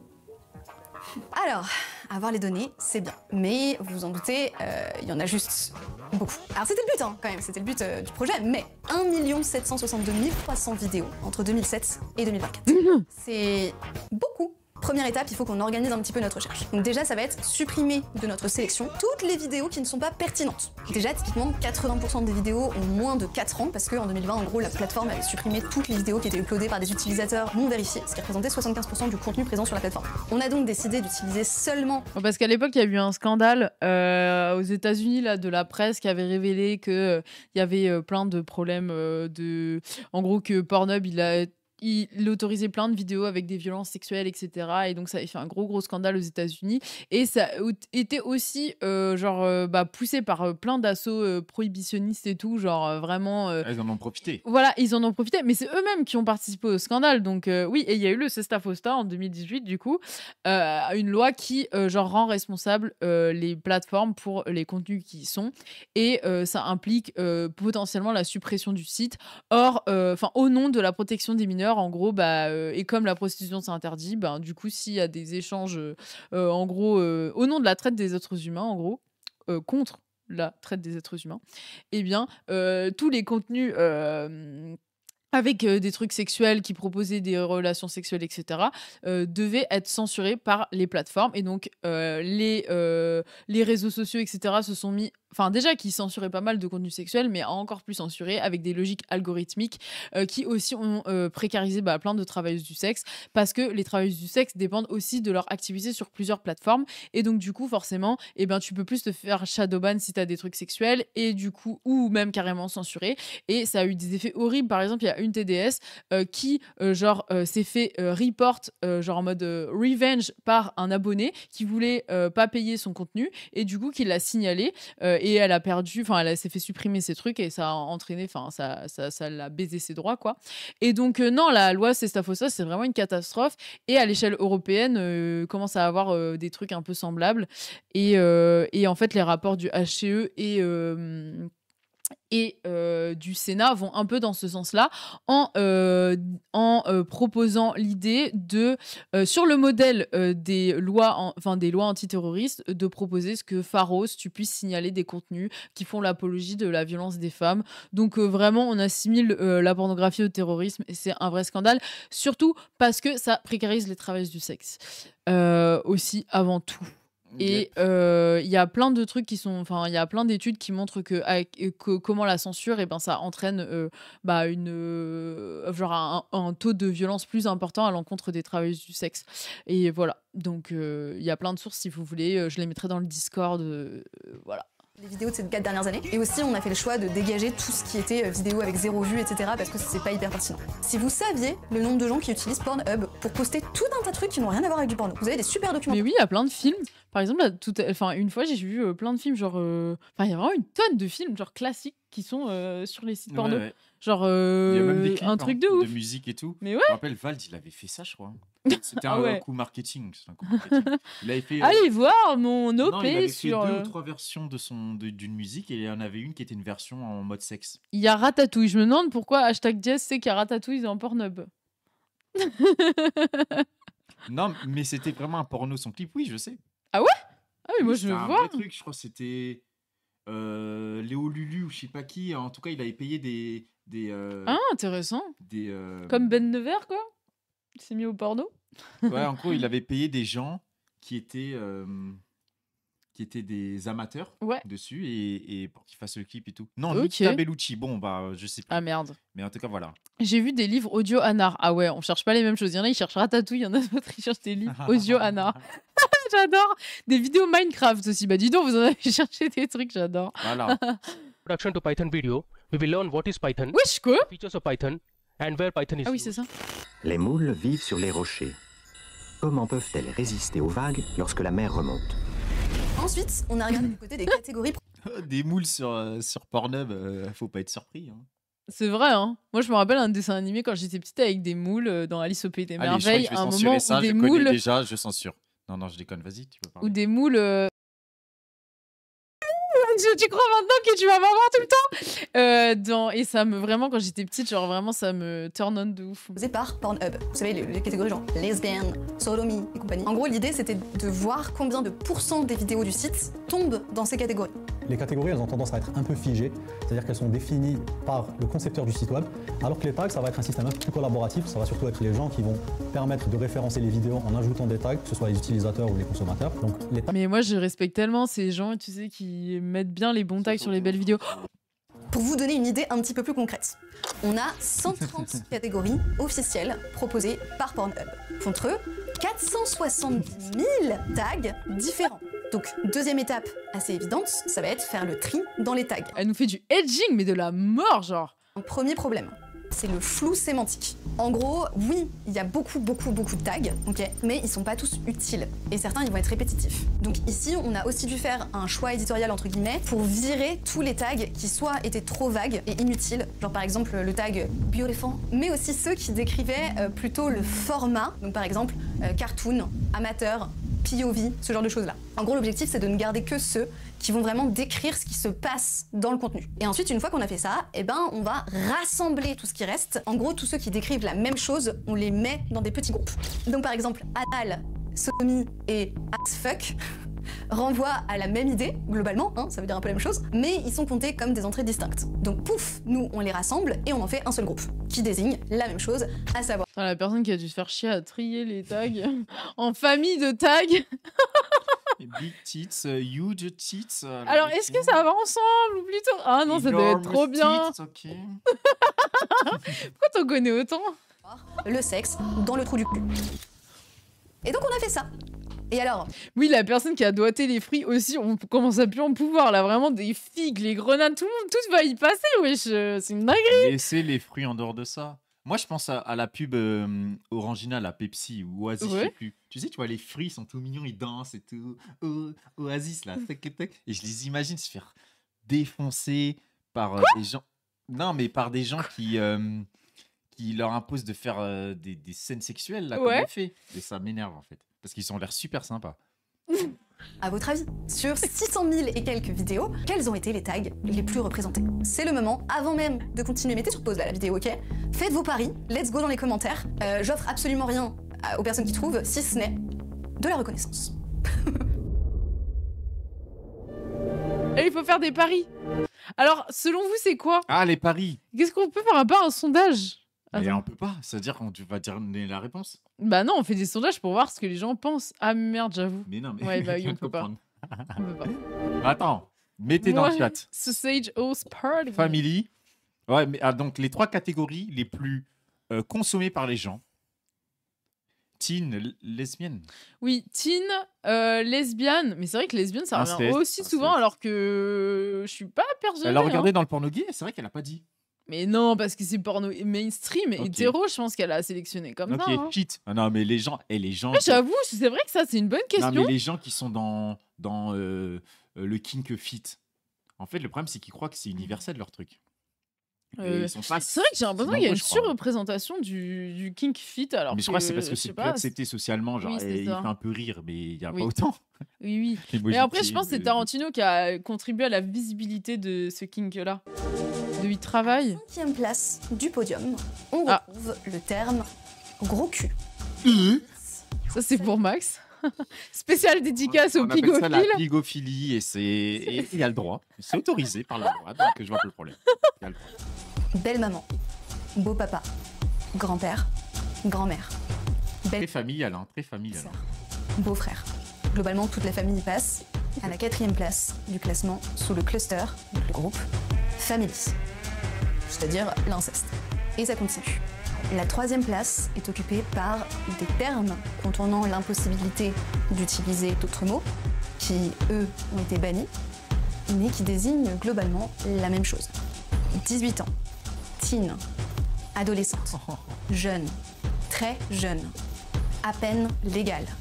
Barely legal, c'est. Barely legal. Non, mais oui, et après, bon, on pourra discuter de la catégorie teen en tant que telle, mais c'est intéressant parce que ça fait écho aussi à comment fonctionne l'industrie de la pornographie, avec un truc de, il y a les actrices, c'est celles qui sont le plus payées dans la pornographie, mais pour autant, c'est celles qui font les carrières les plus courtes. Et en fait, elles sont en général, enfin, elles peuvent être payées beaucoup plus que les acteurs porno, parce qu'en fait, l'industrie de la pornographie, notamment en France, parce que là, je m'appuie sur une étude qui a été faite par Mathieu Trashman, le travail pornographique. Et lui, il a travaillé sur la pornographie en France et bah, du coup, c'est une industrie quand même qui rapporte pas énormément d'argent à la fin. Les sociétés de production n'ont pas un énorme budget et des fois, les mecs sont même pas payés en fait, tu vois. Alors que les meufs, pour le coup, bah, comme il faut aussi faire en sorte, attirer quand même, et bah, du coup, elles sont beaucoup plus payées, mais parce qu'aussi, elles occupent une place beaucoup plus importante à la caméra en fait. C'est elles qui sont au centre de la vidéo et c'est sur c'est sur elles que la vidéo se fait, sur la renommée de l'actrice, entre gros guillemets. Et à l'inverse du coup des acteurs qui eux limite des fois il y en a ils sont masqués, on voit même limite rarement leur visage, genre on les voit pas prendre énormément de plaisir, c'est surtout concentré sur la jouissance féminine, c'est ce que dont Linda Williams elle parle. En gros c'est une des la première sociologue sur la pornographie et elle avait mis en évidence le fait que tous ces trucs là de la pornographie du cinéma ça s'inscrivait dans un désir de savoir pouvoir comme ce dont parle Foucault, mais en gros l'idée c'est de voir la vérité de la sexualité. En l'occurrence, la vérité sur la sexualité, ça se traduit par voir les femmes jouir, quoi. Et en gros, le truc, c'est qu'elle dit que la pornographie est incapable vraiment de capturer l'orgasme féminin. Et pour symboliser l'orgasme féminin, en fait, elle le symbolise par l'éjaculation masculine. Par l'extérieur, quoi. Ouais, par l'extérieur, mais comment faire? Et du coup, c'est le mec en fait qui éjacule et en fait, en général, l'actrice, soit elle simule pendant ce moment-là, soit ils s'arrangent pour jouer ensemble, mais en général, c'est vraiment de la simulation très très souvent. Et pour montrer en gros que la meuf jouit, c'est le mec qui éjacule, tu vois. Et donc il y a toute cette logique où en fait, même dans leur désir de vérité sur la sexualité féminine, sur l'orgasme féminin, il y a une forme d'échec entre guillemets qui pointe, qui est assez intéressant, je trouve. Et sinon, maintenant, ça va se traduire aussi par une évolution. Ouais, une évolution, c'est il y a beaucoup le truc de la meuf qui merde, comment ça s'appelle, le squirting là, l'éjaculation féminine et comme ça là on a la preuve qu'elle a pris du plaisir, alors qu'en fait c'est décorrélé. C'est décorrélé. Avoir un orgasme sans éjaculer et éjaculer sans avoir d'orgasme. Exactement, et puis c'est une technique très spécifique en fait, donc c'est intéressant et ça n'a pas de sens. Je vois Computron qui dit ça n'a pas de sens, pourtant c'est pas joué. Effectivement, mais ça a un sens au niveau de la réalisation en fait. Ouais, et au niveau idéologique en fait de ce que tu veux, de la manière dont tu vas traduire la jouissance et l'espèce de vérité sur la sexualité quoi.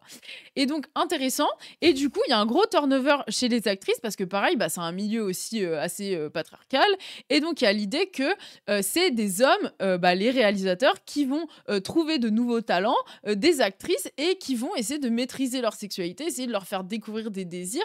Et il y a tout ce fonctionnement aussi qui est très lié au rapport de genre dans la pornographie qui fait que va y avoir une sélection des actrices très jeunes qui du coup on peut leur imposer des conditions de travail qu'on veut, donc une moindre rémunération, et c'est une manière de baisser les coûts de production aussi.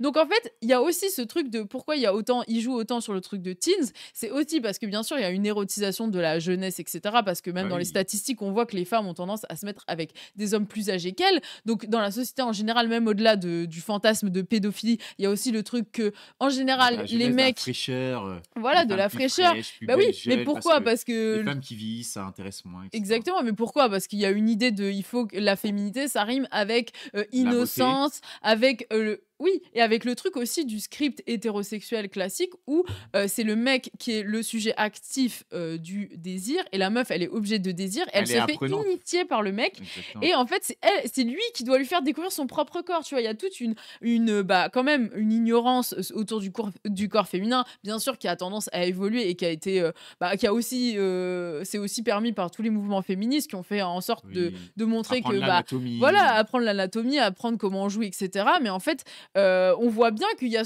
toujours ces trucs-là qui sous-tendent aussi toujours les scripts hétérosexuels et du coup le script pornographique, ce qu'on va représenter dans la pornographie, qui n'est pas exactement le fantasme pédophile, tu vois, quand même. Voilà, pour nuancer, même si bien sûr qu'il y a tout un tas de trucs problématiques, comme on dit, de rapports de genre, de rapports liés à l'âge, etc., qui sont très intéressants. Ouais, il y a peut-être... Oui.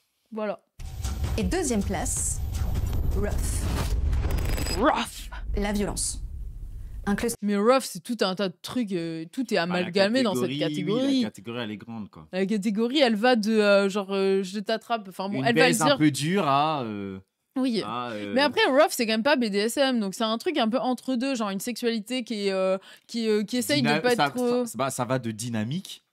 Genre dynamique. Oui, ça va vite, dynamique en termes de. À claque, à étranglement, à des trucs comme ça, mais qui sont en fait assez aussi. Bon, voilà. Tu m'étonnes que c'est numéro 1, c'est tellement vague, tu peux mettre la moitié des tags là-dedans. Mais oui, bien sûr. Mais oui. Qui regroupe tous les termes qui font mention de violence physique envers les femmes. Et enfin, à la première place du classement, on a Big Dick. Donc je pense. Mais pas qu'envers les femmes, du coup, mais bon. Que vous savez globalement, vous voyez ce que ça veut dire, hein. Et donc ça, c'est le tag le plus utilisé sur ces sites. Et donc, du coup, maintenant, je peux enfin vous dire pourquoi est-ce que j'ai pas spoilé avant les catégories que moi, j'avais repérées et dont je parle depuis le début. Parce qu'en fait, tout simplement, elles sont toutes les trois dans le classement. Et je voulais vous garder un petit peu le suspense, je voulais pas spoiler la suite de l'épisode et de ce qu'on a trouvé. Et du coup, là, je peux revenir sur le fameux rapport du gouvernement et sur pourquoi est-ce qu'on le trouvait particulièrement suspect. En gros, il disait 90% des vidéos contiennent des actes de violence physique ou verbale, faire la haine et non l'amour, apologie de la pédocriminalité, il faut protéger les enfants, des acteurs qui violeraient sur commande, des femmes contraintes au silence. Le discours pornographique fait partie des stratégies de violence qui sont exercées à notre endroit. Il humilie, dégrade et est un crime contre notre humanité. Donc ça... Ah voilà, non mais ça dit tout sur leur approche de la pornographie, ce rapport. Mais en plus, le truc, l'étude en question, mais elle va le dire, c'est vraiment sur un petit corpus, genre de même pas une centaine de films porno. Hein. Vous voyez, c'était les phrases, les fameuses phrases. C'est 200 dans le rapport, où quand on les a lues, on s'est dit ah oui, tout de même, c'est ok. Toujours dans ce rapport, il cite aussi la catégorie teen comme étant l'une des plus populaires, ce qui est donc assez vrai pour l'instant, en tout cas des tags qu'on vient de voir. Mais il le note directement en remarquant que teen est une catégorie pédopornographique. Sauf que là, je suis un peu étonnée parce que oui, le nom de la catégorie est problématique et le contenu aussi, hein, ça c'est sûr. Et ça dit évidemment quelque chose de notre société, parce que comme je vous disais, on va pas se leurrer, c'est évidemment pas spécifiquement les adolescents qui sont visés ici. Ce sont des termes paravents qui sont utilisés pour éviter de dire autre chose. Parce que d'autres termes sont complètement illégaux. Ce que je trouve marrant avec l'idée d'en faire directement, en tout cas de teen, un paravent. Non, mais comment ça s'appelle, une catégorie problématique. Ouais. Quid du jeune de 15 ans qui se masturbe sur teen. Bah oui, non mais bien sûr. Quid en France, la majorité sexuelle est à 15 ans, je crois, c'est ça. À 18-19 ans, t'as tous tes droits. À 18 ans en France, t'as tous tes droits. T'es teen, tu vois ce que je veux dire? Oui, non, mais bien Donc, il y a sûr. aussi un truc intra-teen, tu vois, Totalement. déjà. Et donc, oui, faudrait Contextualiser, voilà, ouais. et complexifier tout ça, quoi. Teen n'est pas forcément problématique. Totalement. En Mais tant que après, tel. oui, c'est ça. Mais c'est parce que la catégorie est vague, en fait. Oui, totalement. Oui, non, totalement. Et oui, chiant que ce soit toujours mis sous le tapis le porno gay dans ce genre de contenu. Oui, parce que c'est vrai qu'elle le dit pas. Mais après, on pourrait voir en quoi, bah, par exemple, même au porno gay, ces tags s'appliquent entre gros guillemets, tu vois. Parce que il y a quand même, dans le porno gay, il y a quand même des logiques aussi, bah, pareil, d'érotisation un peu des rapports d'âge, d'érotisation qui vont se baser sur des différences de physique entre, bah, même si là c'est très caricatural, mais entre les logiques top-bottom avec celui qui se fait pénétrer, du coup, qui va plutôt être genre fin, twink, teen, et celui qui genre pénètre, qui va être daddy, etc. Même si c'est une partie de la pornographie gay et qu'il y a aussi plein de trucs versatiles, etc.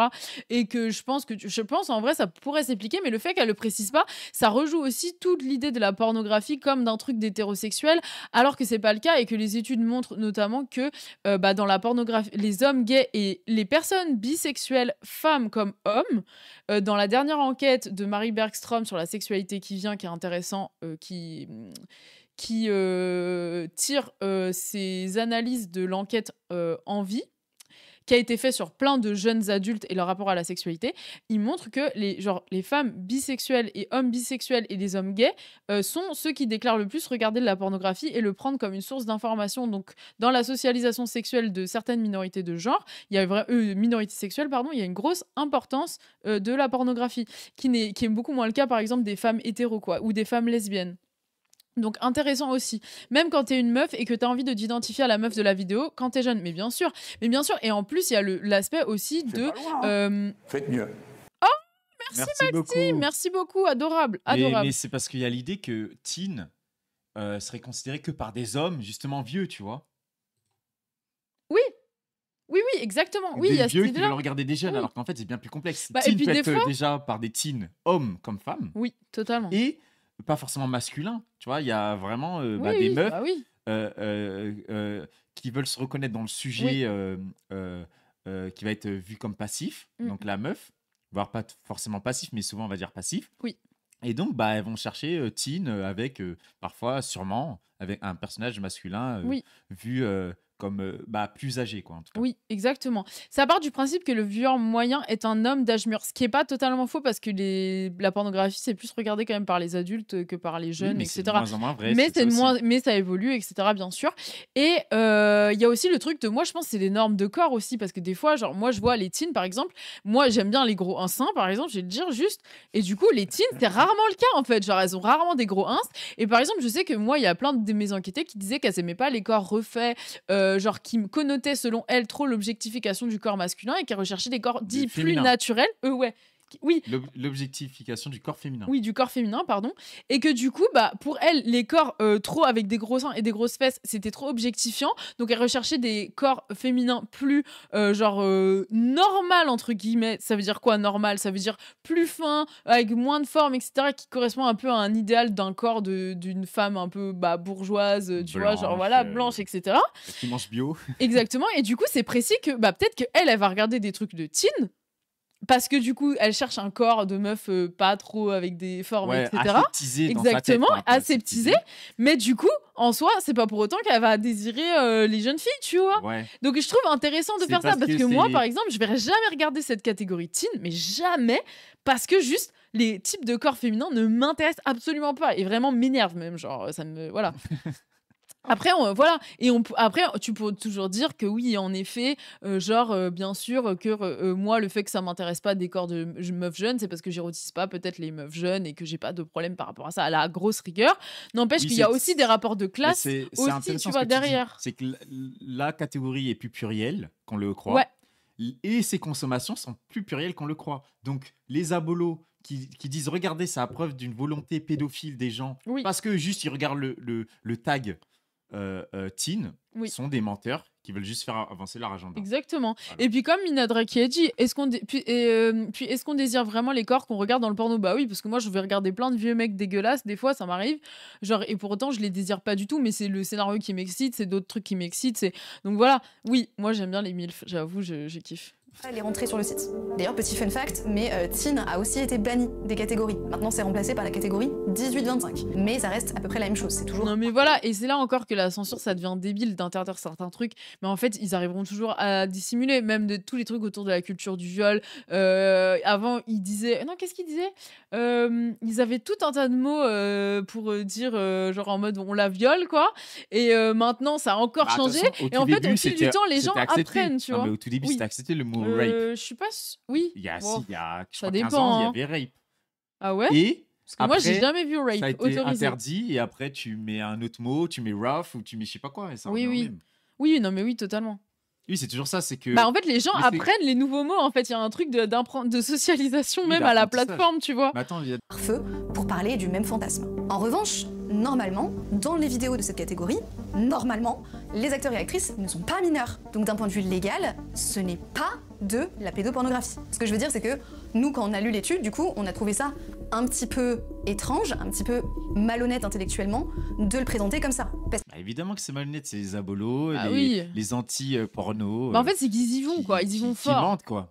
Ils y vont fort, on va dire. que du coup, ça brouille les cartes sur ce dont on parle exactement. On peut totalement faire une critique de ce que représente cette catégorie. Ça, ok. Mais le présenter dans une étude qui est censée être sérieuse comme de la pédopornographie, c'est pas très... Voilà, quoi.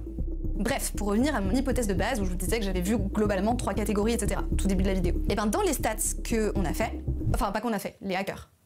Et ben dans les stats qu'on a analysés, on a proportionnellement 17% des vidéos qui possèdent au moins un tag lié au thème violence. Mais ça, c'est intéressant parce que tu m'avais parlé de ça aussi, sur, tu sais, la grosse panique morale qu'il y a. Les jeunes regardent du porno, le porno est violent, donc après, ils vont refaire la violence dehors. Tu vois, et tu avais dit que en fait, c'est pas si vrai. Non, c'est pas vrai, les gens, ils savent c'était faire la d'un différence. automatisme de petit à petit, je regarde des trucs de plus en plus violents, et tu m'avais parlé de ça en disant que c'est faux, en fait, les gens, en fait, il n'y a pas ce truc-là de forcément, je vais vers la violence déjà. Et en fait, il y a plein de gens, vraiment, ils s'arrêtent à des aspects normis, entre guillemets, et il y a plein de consommation de trucs à peu près normis, en fait. Totalement. Totalement. J'aurais rien à Non, parce rajouter. que c'est la panique morale de fou qu'il y a dessus. Bah, tu vois. bien sûr. Mais parce que ça suppose tout un truc Et que aussi, oui, de... et que aussi, tu sais, il y a l'aspect graduel, tu vois, du pire vers le pire, mais en fait, que souvent les gens ils naviguent. Donc, ils vont vers un endroit, ça peut dire qu'après ils sont bloqués et qu'ils sont dans le pire et qu'ils Bah ne oui, reviendront totalement. jamais. Et, déjà, revenir, je prends un terme un peu qui Oui, donne mais une pourquoi- impression de descente en enfer, mais non, en fait, ils sont allés explorer, ils sont allés Oui. chercher ce qu'il y avait à chercher, etc. pour Mais eux, parce etc. que- Et en fait, il y en a plein, ils reviennent, et après, ils iront sur d'autres choses, et peut-être ils repartiront jamais dans des trucs vus comme extrêmes, entre guillemets. Mm, mm.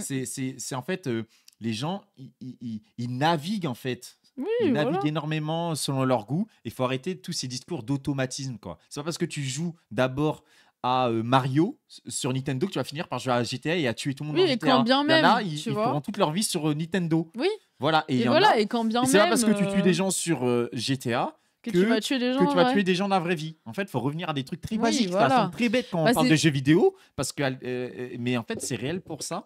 Et, et notamment, se rappeler que le jeu vidéo a été traité comme le porno. Totalement.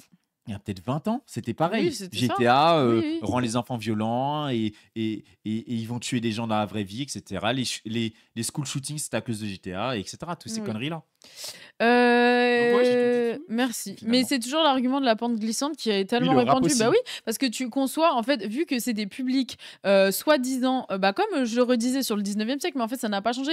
Comme tu dis que le en fait, tu t'intéresses au porno, pas quand c'est un mec voilà, qui est bien installé dans sa vie, qui peut se contrôler, mais quand c'est des publics dits sensibles, voilà, qui pourraient, genre, sur Dont il y a lesquels. de la suspicion. Voilà, et typiquement les jeunes qu'on pense complètement cons et dégénérés, en gros c'est la domination adulte classique, que ça peut être des publics sensibles à protéger, bah du coup il y a cette logique qu'ils vont être plus dans leur construction pendant la jeunesse, ils vont être plus sensibles aux addictions, etc. Et en fait c'est penser sur le mode du coup de l'addiction avec l'idée que tu vas Et avec la logique aussi, tu vois, de la manière dont les adultes, entre guillemets, conçoivent les plateformes, tu vois, genre les réseaux sociaux, comme forcément addictifs, etc. Et donc là, il y a le mélange du porno en ligne, donc forcément addictif, avec les jeunes, oh là là, ils sont cons, oh là là, le porno, en plus, c'est la sexualité, c'est dangereux et c'est grave. Comme il disait avant, j'ai lu un truc qui disait la sexualité, c'est un haut foyer pathologique. Genre vraiment une citation comme ça. Plus que tout le reste. Voilà, c'est ça. Tu conçois la sexualité comme dangereux. Non. Le pire, c'est que au 19e siècle, on disait que les femmes qui lisaient des livres, elles allaient être dans l'isolement social, se refermer sur elles-mêmes et être suicidaires. Hein. Donc en fait, on voit que les paniques morales, elles changent d'un outil à un outil, et puis maintenant, on passe sur le porno. Alors, t'as vraiment le cocktail de l'explosion qui va faire qu'il faut absolument protéger les jeunes. C'est intéressant un message de Léo Fun and Cool qui dit dans certaines vidéos, c'est dur de savoir si tout est consenti majeur, etc. On n'est pas à l'abri d'avoir maté des trucs problématiques. Oui, bien sûr, mais comme dans le cinéma, on n'est jamais à l'abri, mais près dans le cinéma, vous regardez un film classique, un film même parfois qui a juste une scène de sexe vraiment nulle dont on s'en fout dans le cinéma, et 2 ans plus tard, il y a l'affaire qui sort de en fait, il y a eu un problème dans le tournage, etc. Et déjà, premièrement, et deuxièmement, moi je trouvais intéressant, tu m'avais parlé du film, d'un des films de Robin Chien, où c'est un film qui romantise un peu un aspect policier qui contrôle une personne et la policière, elle agresse sexuellement la personne. Et tu m'avais dit que est-ce que tu peux raconter du coup comment ça se finit, et aussi cet aspect-là sur l'aspect cinéma, tu sais, l'aspect... Oui, en gros, c'est une meuf qui fait un contrôle de police qui dégénère. En gros, elle viole le mec, quoi. Et du coup, il y a la compagne du mec qui se fait violer qui vient à sa rescousse, et il viole la policière, en gros. Et du coup, à un moment, ils disent t'es une sale policière et tout, en mode ACAB, quoi. Et du coup, la meuf, elle dit mais non, je suis pas policière, je suis actrice porno. Et là, ça dézoome sur, on voit toute la production, enfin les gens qui filment, etc., les gens qui prennent le son, tout ça.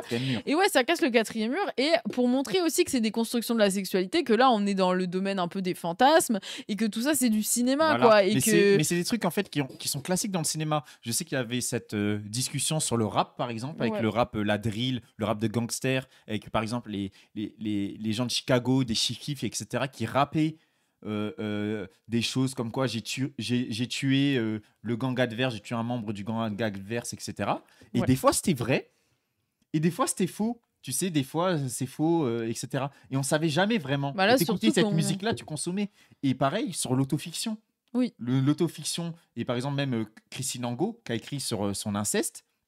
Après là, c'est plus pour se protéger qu'elle a fait ça. Oui, mais il y en a par contre, ils ont fait de l'autofiction, et on ne saura jamais ce qui est vrai, ce qui était faux, à quel point c'est un peu vrai, à quel point aussi c'est de l'art, et tu réécris même sur des choses traumatiques. Donc il y a toujours ce rapport-là ambivalent dont on ne peut jamais être sûr. Et de toute façon, je pense qu'il ne faut pas avoir un rapport de pureté face à l'art, je vais être sûr à 100% que ce que je consomme est éthique, etc. C'est l'art, c'est challengeant. Tu vois, c'est pas un rapport consommateur éthique, bio à 100%. Oui, mais après, tu vois... on peut jamais savoir à 100%, même des trucs éthiques, de porno éthique, ça se trouve, dans 5 ans, ça sortira que le truc était pas éthique et que c'était bizarre, quoi. Oui, tu vois, non, mais c'est sûr. Mais il y a aussi le truc de comment on peut... faut pas abandonner l'idéal, hein.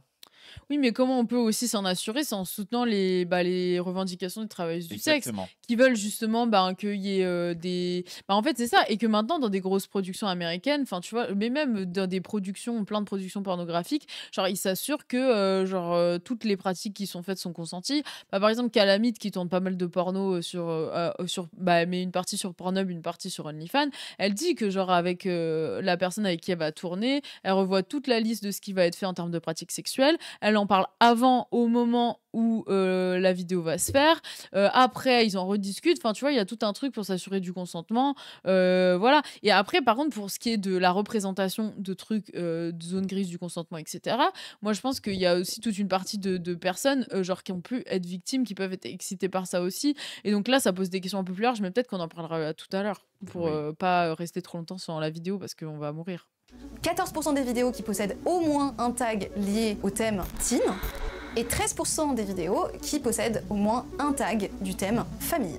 Et alors je précise, mais évidemment on peut avoir 3 thèmes sur la même vidéo, c'est pas mutuellement exclusif. Alors comme ça, je vous donne ces stats et vous allez me dire que 17%, 14% et tout, c'est pas zinzin, c'est pas énorme. Sauf que il faut pas... Antocolère. Des tags, il y en a tellement. Encore une fois, vous vous rappelez, il y a vraiment des milliers de tags, que déjà 15% de vidéos avec le même tag ça propulse déjà dans le top 3 de la plateforme des vidéos les plus produites. Sauf que là, depuis tout à l'heure, on ne parle que des tags. Or, c'est peut-être pas le moyen le plus efficace pour savoir quels sont les contenus préférés des gens. Donc, troisième étape pour nous, on s'est dit qu'on pourrait regarder seulement les vidéos les plus populaires de la plateforme et oui, voilà, parce qu'il y a tout le truc aussi que, bah, en fait, il y a plein de tags, genre, qui sont pas du tout en accord avec le contenu qui est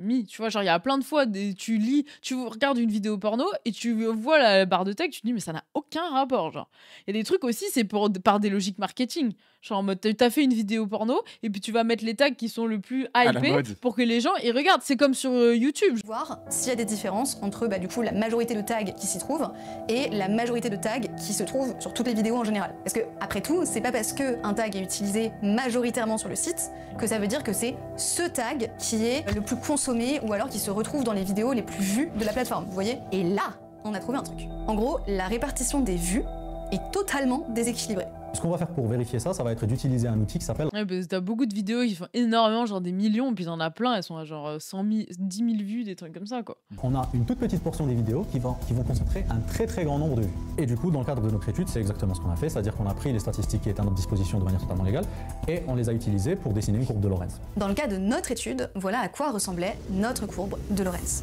Le point rouge, situé sur la courbe, signifie que 80% des vidéos sur la plateforme totalisent 6% des vues. Donc, si vous avez compris, pour les 2-3 qui écoutent mal... C'est l'aristocratie, le bordel. Ou là, ça se complique. Bah en oui, gros, c'est vraiment 80% des vidéos oui, dont tout le monde s'en fout. Bah bien sûr. Et après, je pense qu'il y a des diggers, des gens qui doivent diguer aussi ces vidéos-là, tu vois. Ah oui, moi, je regarde plein de vidéos, ils font pas beaucoup de vues. Hein. Bah tu vois, des gens qui doivent diguer pour retrouver vraiment des trucs spécifiques ou des trucs qui sont pas représentés dans le reste des 20%. Oui, c'est l'algorithme, ça. Bah oui, de ouf. Mais c'est vrai que l'algorithme, il est vraiment après, nous trash, aussi, hein. en soi, la gauche sur Twitch comme sur YouTube, on est une sorte de niche aussi. Parce que nous, je pense, on est dans les 80% des vidéos les moins vues et les 20% des gens qui cliquent sur Squeezie, etc. Ah, bien sûr. Bah oui, mais de toute façon, on est dans des sociétés, sociétés capitalistes avec des monopoles, visiblement. Ça veut dire qu'en gros, la majorité des vues est réalisée par une toute petite minorité de vidéos.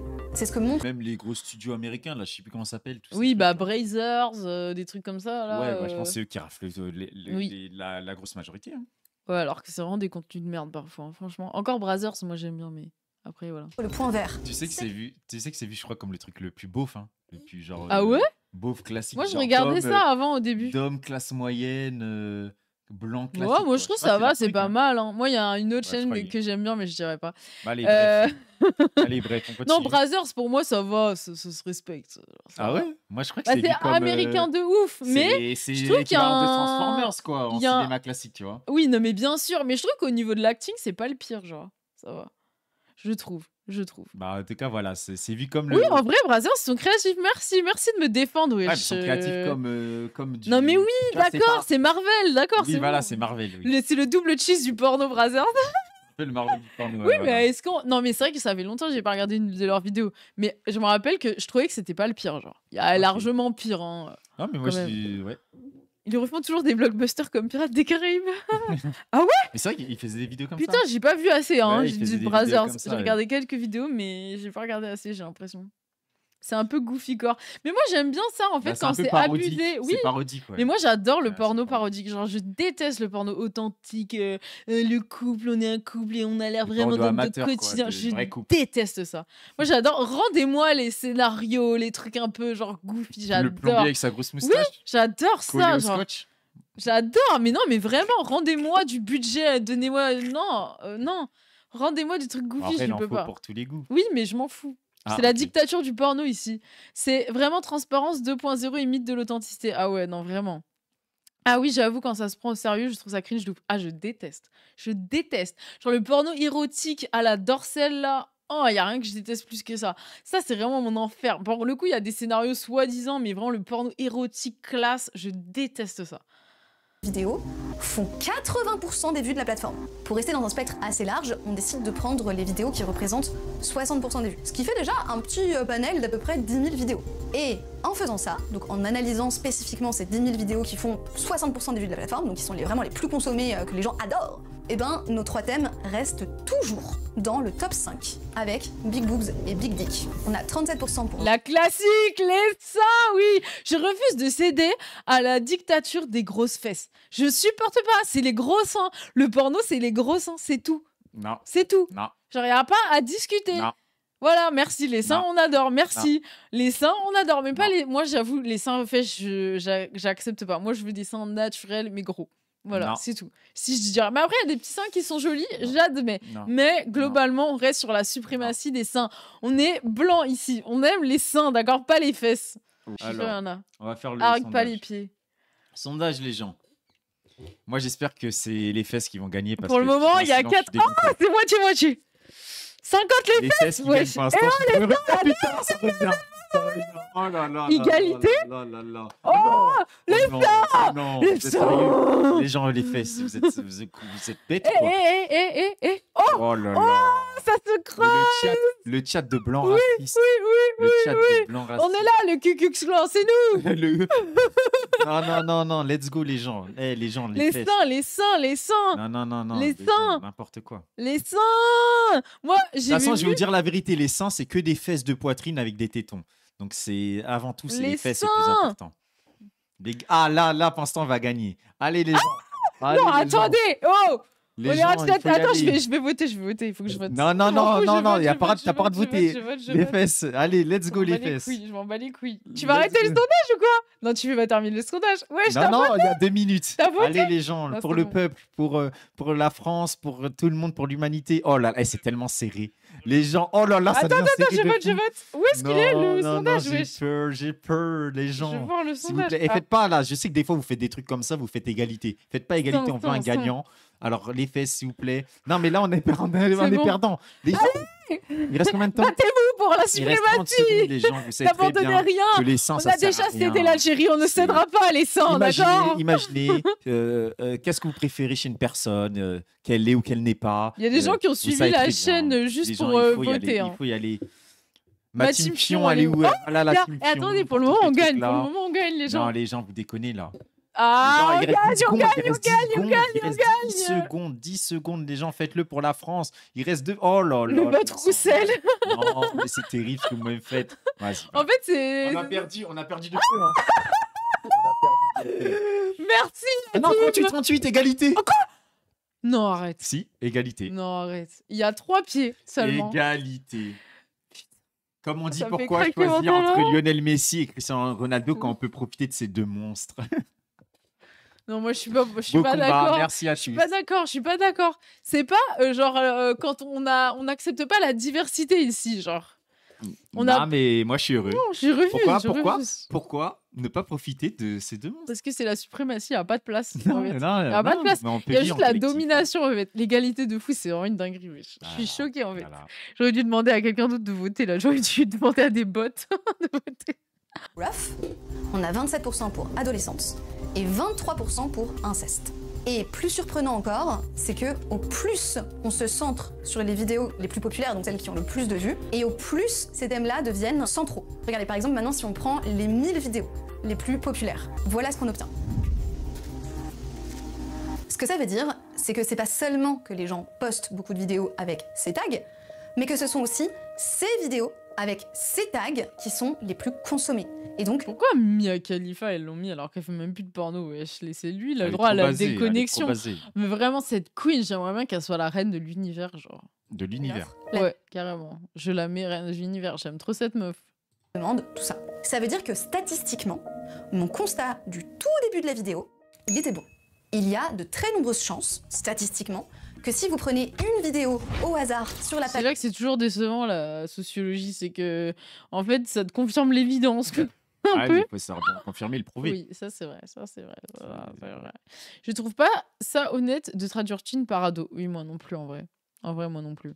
D'accueil de Pornhub, que au moins un de ces 3 thèmes, si ce n'est les 3, il soit majoritairement représenté. Ok, Du coup, ça dit quoi de nos fantasmes?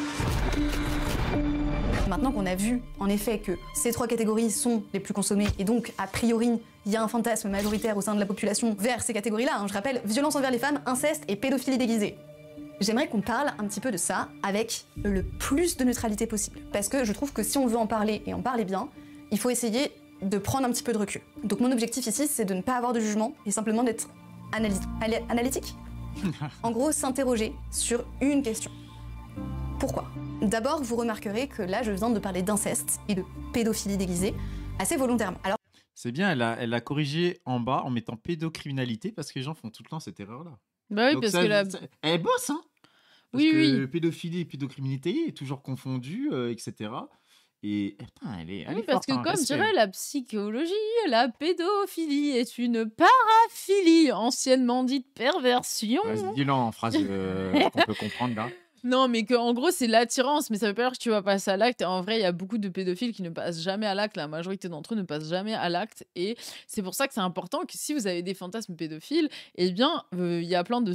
Enfin, il y a très peu d'assauts, mais moi, j'ai l'Ange Bleu, je savais qui accompagnait Donc, des... il y a là ce l'Ange Bleu, ouais. Ouais, des pédophiles qui ne sont pas passés à l'acte et qui voudraient justement un accompagnement pour éviter de passer à l'acte, parce que c'est très dur, et surtout que comme c'est très tabou, et les gens n'en parlent pas, et du coup, t'es laissé seul face à toi-même. Voilà. Bah oui, parce qu'il y a le stigmate, enfin il y a le stigmate bien sûr, et du coup on va t'assimiler à un monstre, et du coup voilà forcément. Va dire et puis ça à ton médecin. Bah oui, et puis médecin, j'ai peur de passer à l'acte, je crois que je suis le truc. Le médecin, il appelle la police direct, quoi.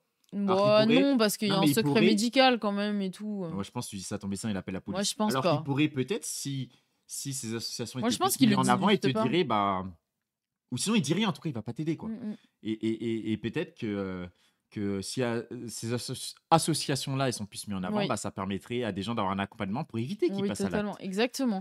Donc ouais, il y a l'Ange Bleu, et sinon je crois qu'il y a pas mal d'autres plateformes où c'est possible de les contacter. Je sais que le CRIAF, je crois que non, c'est pour les personnes condamnées, je crois. Mais en tout cas voilà, il y a quand même des trucs, et même des psychologues, hein. Moi j'ai vu, au colloque où j'étais là vendredi, il y avait une meuf, elle accompagnait dans son cabinet que des pédophiles qui n'étaient pas passés à l'acte. Que officiellement, les tags c'est belle maman et adolescent. Si je fais ça, c'est parce que ces sujets sont interdits sur la plateforme.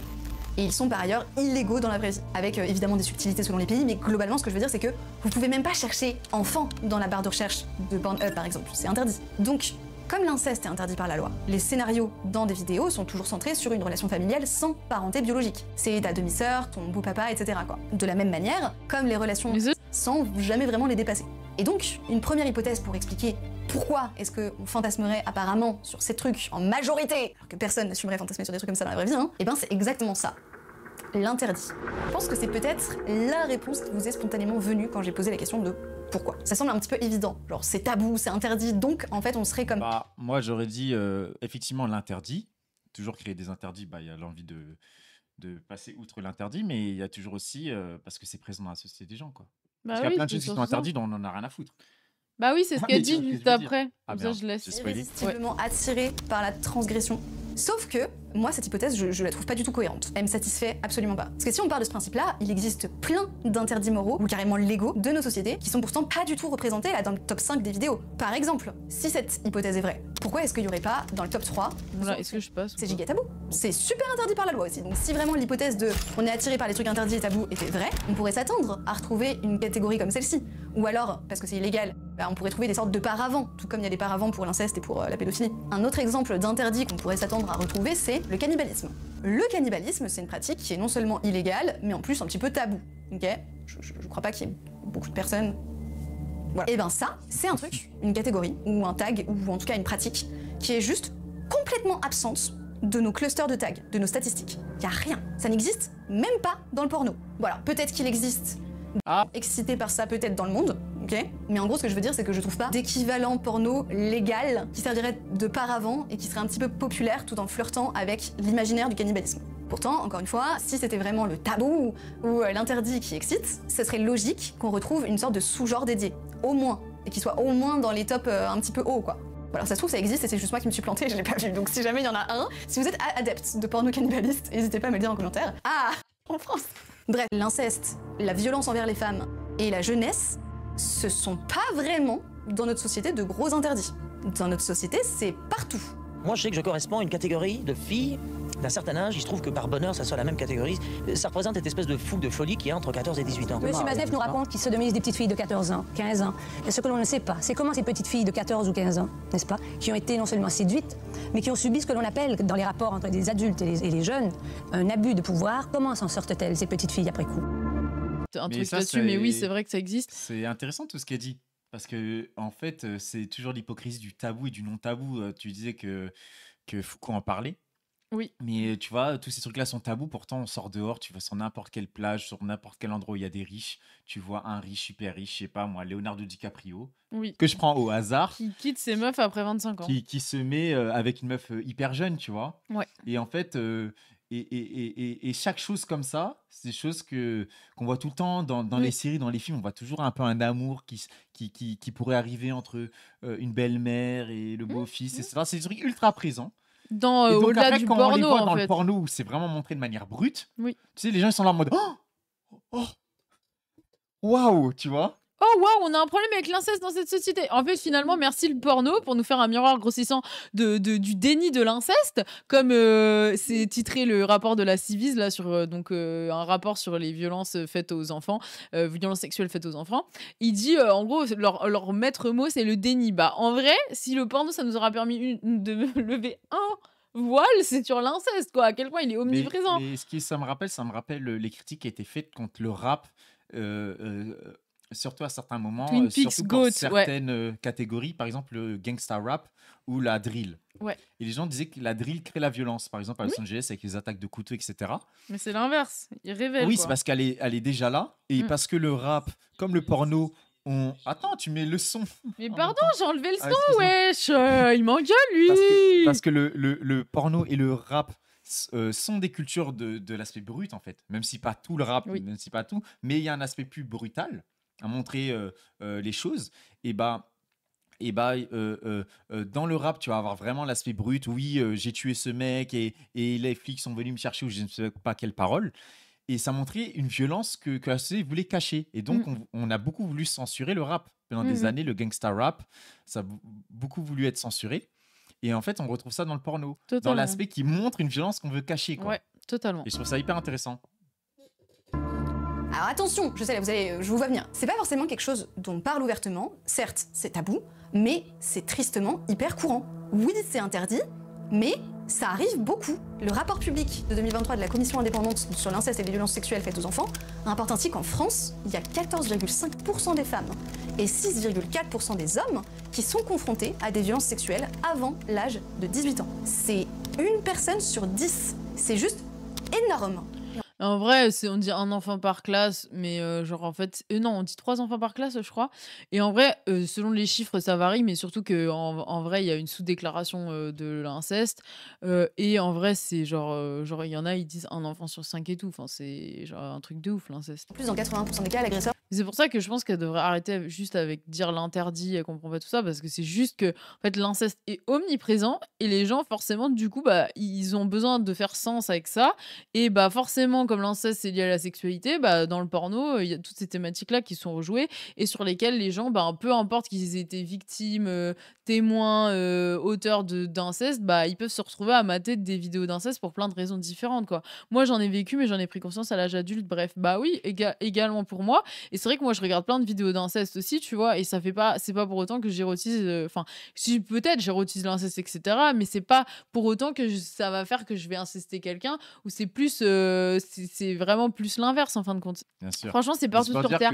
En fait, pour moi aussi, je pense que partout sur Terre, je suis pas nécessairement sûre, dans le sens où ça dépend aussi. Faut voir, moi, je pense, arrêter de faire un universel parce qu'il y avait l'universel du tabou de l'inceste, mais l'inverse, faire un universel de l'inceste, je trouve ça un peu particulier parce que je pense que ça évite de voir aussi ce qui concrètement structurellement crée l'inceste et dire un truc de il y a un universel d'inceste, du coup on peut presque rien faire si c'est universel entre gros guillemets, tu vois. Je trouve qu'il y a un peu ce discours là qui peut venir derrière et du coup plutôt s'interroger sur qu'est-ce qui fait qu'il y aurait des chiffres importants. Et moi je vois bien aussi pourquoi en France spécifiquement ou dans des pays occidentaux qui valorisent autant la place de la famille nucléaire, du chef chef de famille, etc., pourrait y avoir aussi beaucoup d'inceste, quoi, tu vois, avec aussi le patriarcat, avec des rapports hommes-femmes, etc., parce qu'on voit que c'est plus souvent les femmes qui sont victimes d'inceste, même si ça tend à... Enfin, les chiffres sont quand même intéressants parce qu'il y a beaucoup de victimes d'inceste qui sont très très jeunes, et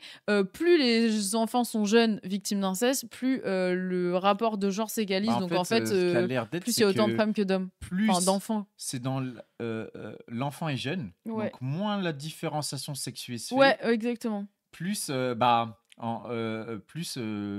l'inceste est mixte. Exactement. Donc intéressant à voir aussi, et puis surtout que parce en que, fait, par exemple sur tous les abus dans l'église. Ouais. Mais le chiffre des hommes, il est immense. Oui, c'est plus les hommes là, c'est vrai. Mais il y a une surreprésentation des hommes. Mais après, moi, je pense que aussi il y a dans l'inceste du truc que les hommes, ils ont quand même structurellement plus de mal à se dire victimes, et parce que ils sont sûrement surreprésentés. Ah bah oui, ils sont forcément sous-déclarés. Parce que aussi, il y a aussi le fait que l'auteur, ça peut être une femme. Même sur des femmes d'ailleurs, et que souvent les femmes sont aussi moins considérées comme, tu vois, autrices de violence. Et je pense que aussi l'aspect que l'homme ne se voit pas comme victime et la société ne le considère pas comme victime, et même quand tu es garçon, donc pas homme mais garçon, jeune garçon, et ça a du mal, on a du mal à casser ce plafond de verre, quoi, on va dire l'idée que malgré que tu sois qu'un garçon peut être victime, quoi. Surtout un jeune garçon. Totalement. Est un membre de la famille, donc ça recoupe avec l'inceste aussi, hein, encore une fois. Oui, c'est interdit, et oui, c'est tabou dans le sens où on n'en parle pas beaucoup, il faut pas en parler, voilà. Mais c'est pas rare. Qu'on le veuille ou non, c'est même... Oui, encore une fois, on parle de l'inceste, mais pas pour dénoncer l'inceste, simplement pour des trucs de distinction sociale, d'accuser un groupe en particulier, etc., quoi. Plutôt normalisé dans notre société.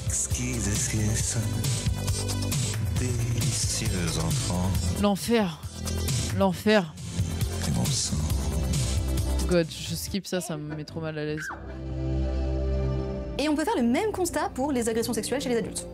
L'enquête Virage de 2016 avait montré que... Moi j'adore parce qu'elle se base sur des vrais chiffres en tout cas. Donc ça fait plaisir parce que l'enquête Virage, c'est vraiment une enquête de ouf, justement qui a été faite par Mathieu Trashman et plein d'autres, donc qui est très intéressante. Ouais, Tania Lejbovitz aussi, je crois. Enfin, elle a analysé les datas et tout, donc basé. Une femme sur 7 et un homme sur 20 déclarent avoir vécu au moins une forme d'agression sexuelle au cours de leur vie. Et ce, sans prendre en compte le harcèlement sexuel et l'exhibitionnisme. Dans un autre... Oui, bon, là, c'est tout le monde. Non, mais de toute façon, de base, c'est tout le monde aussi. C'est pareil. Hein, en fait, on voit que, pareil, il y a une explosion, soi-disant, des violences sexuelles depuis MeToo, mais en fait, on voit que c'est aussi toujours le biais de déclaration. Parce que du coup, comme il y a eu une visibilité très, très forte des discours féministes, il y a plus de femmes qui ont pu intégrer des grilles de lecture féministes et se rendre compte qu'elles ont été victimes de violences, quoi. Sondage qui prend justement en compte ces deux autres types d'agressions, et là, ça passe à une femme sur deux qui déclare avoir été victime au moins une fois dans sa vie de ces choses-là. Et la plupart des spécialistes estiment que ces chiffres sont carrément sous-cotés. Hein. C'est une sous-estimation de ce qui s'y passe réellement. Parce que justement, c'est des sujets tabous. Typiquement, un homme victime d'agression sexuelle, c'est dur, il y a qu'à voir comment c'est dépeint dans la fiction, il va avoir moins de chances d'en parler. Donc, la notion de tabou pour expliquer le fantasme général, ça marche pas vraiment très très bien. En revanche, il y a un autre point commun entre ces trois catégories qui pourrait peut-être être la réponse au pourquoi. Est-ce que vous l'avez ? Les trois catégories représentent à chaque fois des situations violentes.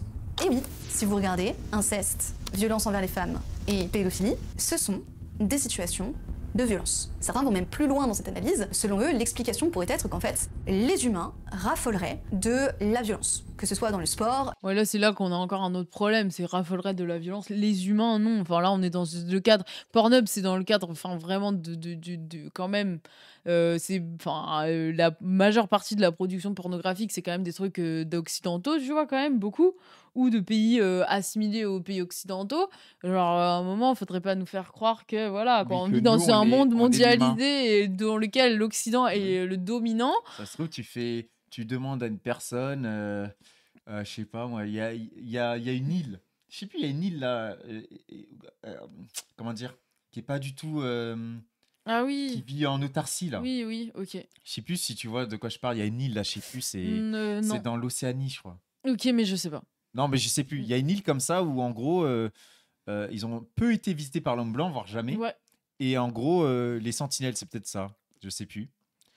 et bah peut-être qu'ils feraient pas ça, tu vois. Si on leur donne une caméra, on sait pas ce qu'ils filmeraient, tu vois. Non, mais je sais pas, j'ai pris un exemple à la con, mais c'est pour dire que croire que l'Occident, c'est aussi tout le monde, que c'est tous les peuples, oui, toutes les manières de faire. T'en as, tu leur donnes une caméra, ils filment de l'amour long, là, tantrique, je sais pas comment ça s'appelle, c'est ça, non? Des trucs qui durent longtemps, et c'est ça leur rêve, en fait, c'est ça, tu vois. Donc, faut pas croire que nous, on est tout le monde aussi. Non, mais au-delà de la violence, c'est aussi les rapports de domination, les rapports de pouvoir qui structurent notre société. Et en vrai, on pourrait plutôt s'interroger sur la place de la sexualité par rapport à notre rapport au monde. Donc, qu'est-ce que la sexualité dit de notre rapport au monde, mais qu'est-ce qu'on fait dans la sexualité? Et moi, par exemple, sur mon enquête, il y a plein de meufs qui avaient des fantasmes du viol ou de violence ou de trucs avec des rapports de domination, etc. Pour autant, elles n'avaient pas du tout envie de le faire dans la réalité. Et c'est des trucs elles appréciaient pas du tout nécessairement, mais ça leur permettait. Il y a aussi une dimension d'expérimentation. Ouais, elles étaient très féministes. Il y avait aussi tout un côté de oui, j'ai vécu des violences dans ma vie. Du coup, c'est des trucs qui m'intéressent dans la sexualité, qui m'excitent, mais pour autant, je ne cautionne pas et je fais bien une différence entre ma vie sexuelle et mes fantasmes. Et aussi, ça leur permettait des fois aussi de changer aussi leur rapport à la sexualité, d'essayer de reprendre de la gentilité par rapport à des situations de violence, etc. Allez voir le podcast Asse-toi, le dernier, là, sur les fantasmes de violence, qui parle de tout ça de manière très intéressante. En plus, il y a plein de refs avec des sociologues super. Donc, allez-y, mais c'est assez intéressant. Mais c'est pas grave. Bref, mais voilà. Films, les jeux vidéo, etc. Et juste, il y a un truc hyper intéressant sur ça. C'est, tu sais, il y a toutes ces idées du porno qui t'aliènent et tu te rends pas compte, etc. Oui. Qu'on a parlé déjà, dont on a parlé déjà depuis tout à l'heure. Ouais.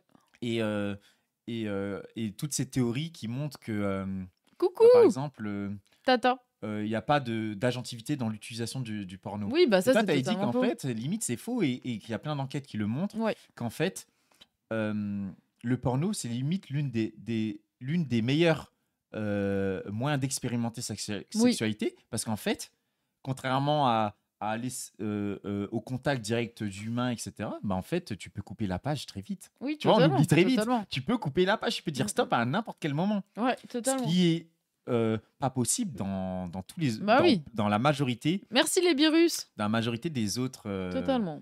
Des autres interactions sexuelles, voilà. Donc c'est un moyen aussi de découvrir ses fantasmes, de découvrir ses désirs d'une manière active et pas nécessairement passive, là où dans une sexualité hétéro, souvent t'es assigné à la position passive, en fait.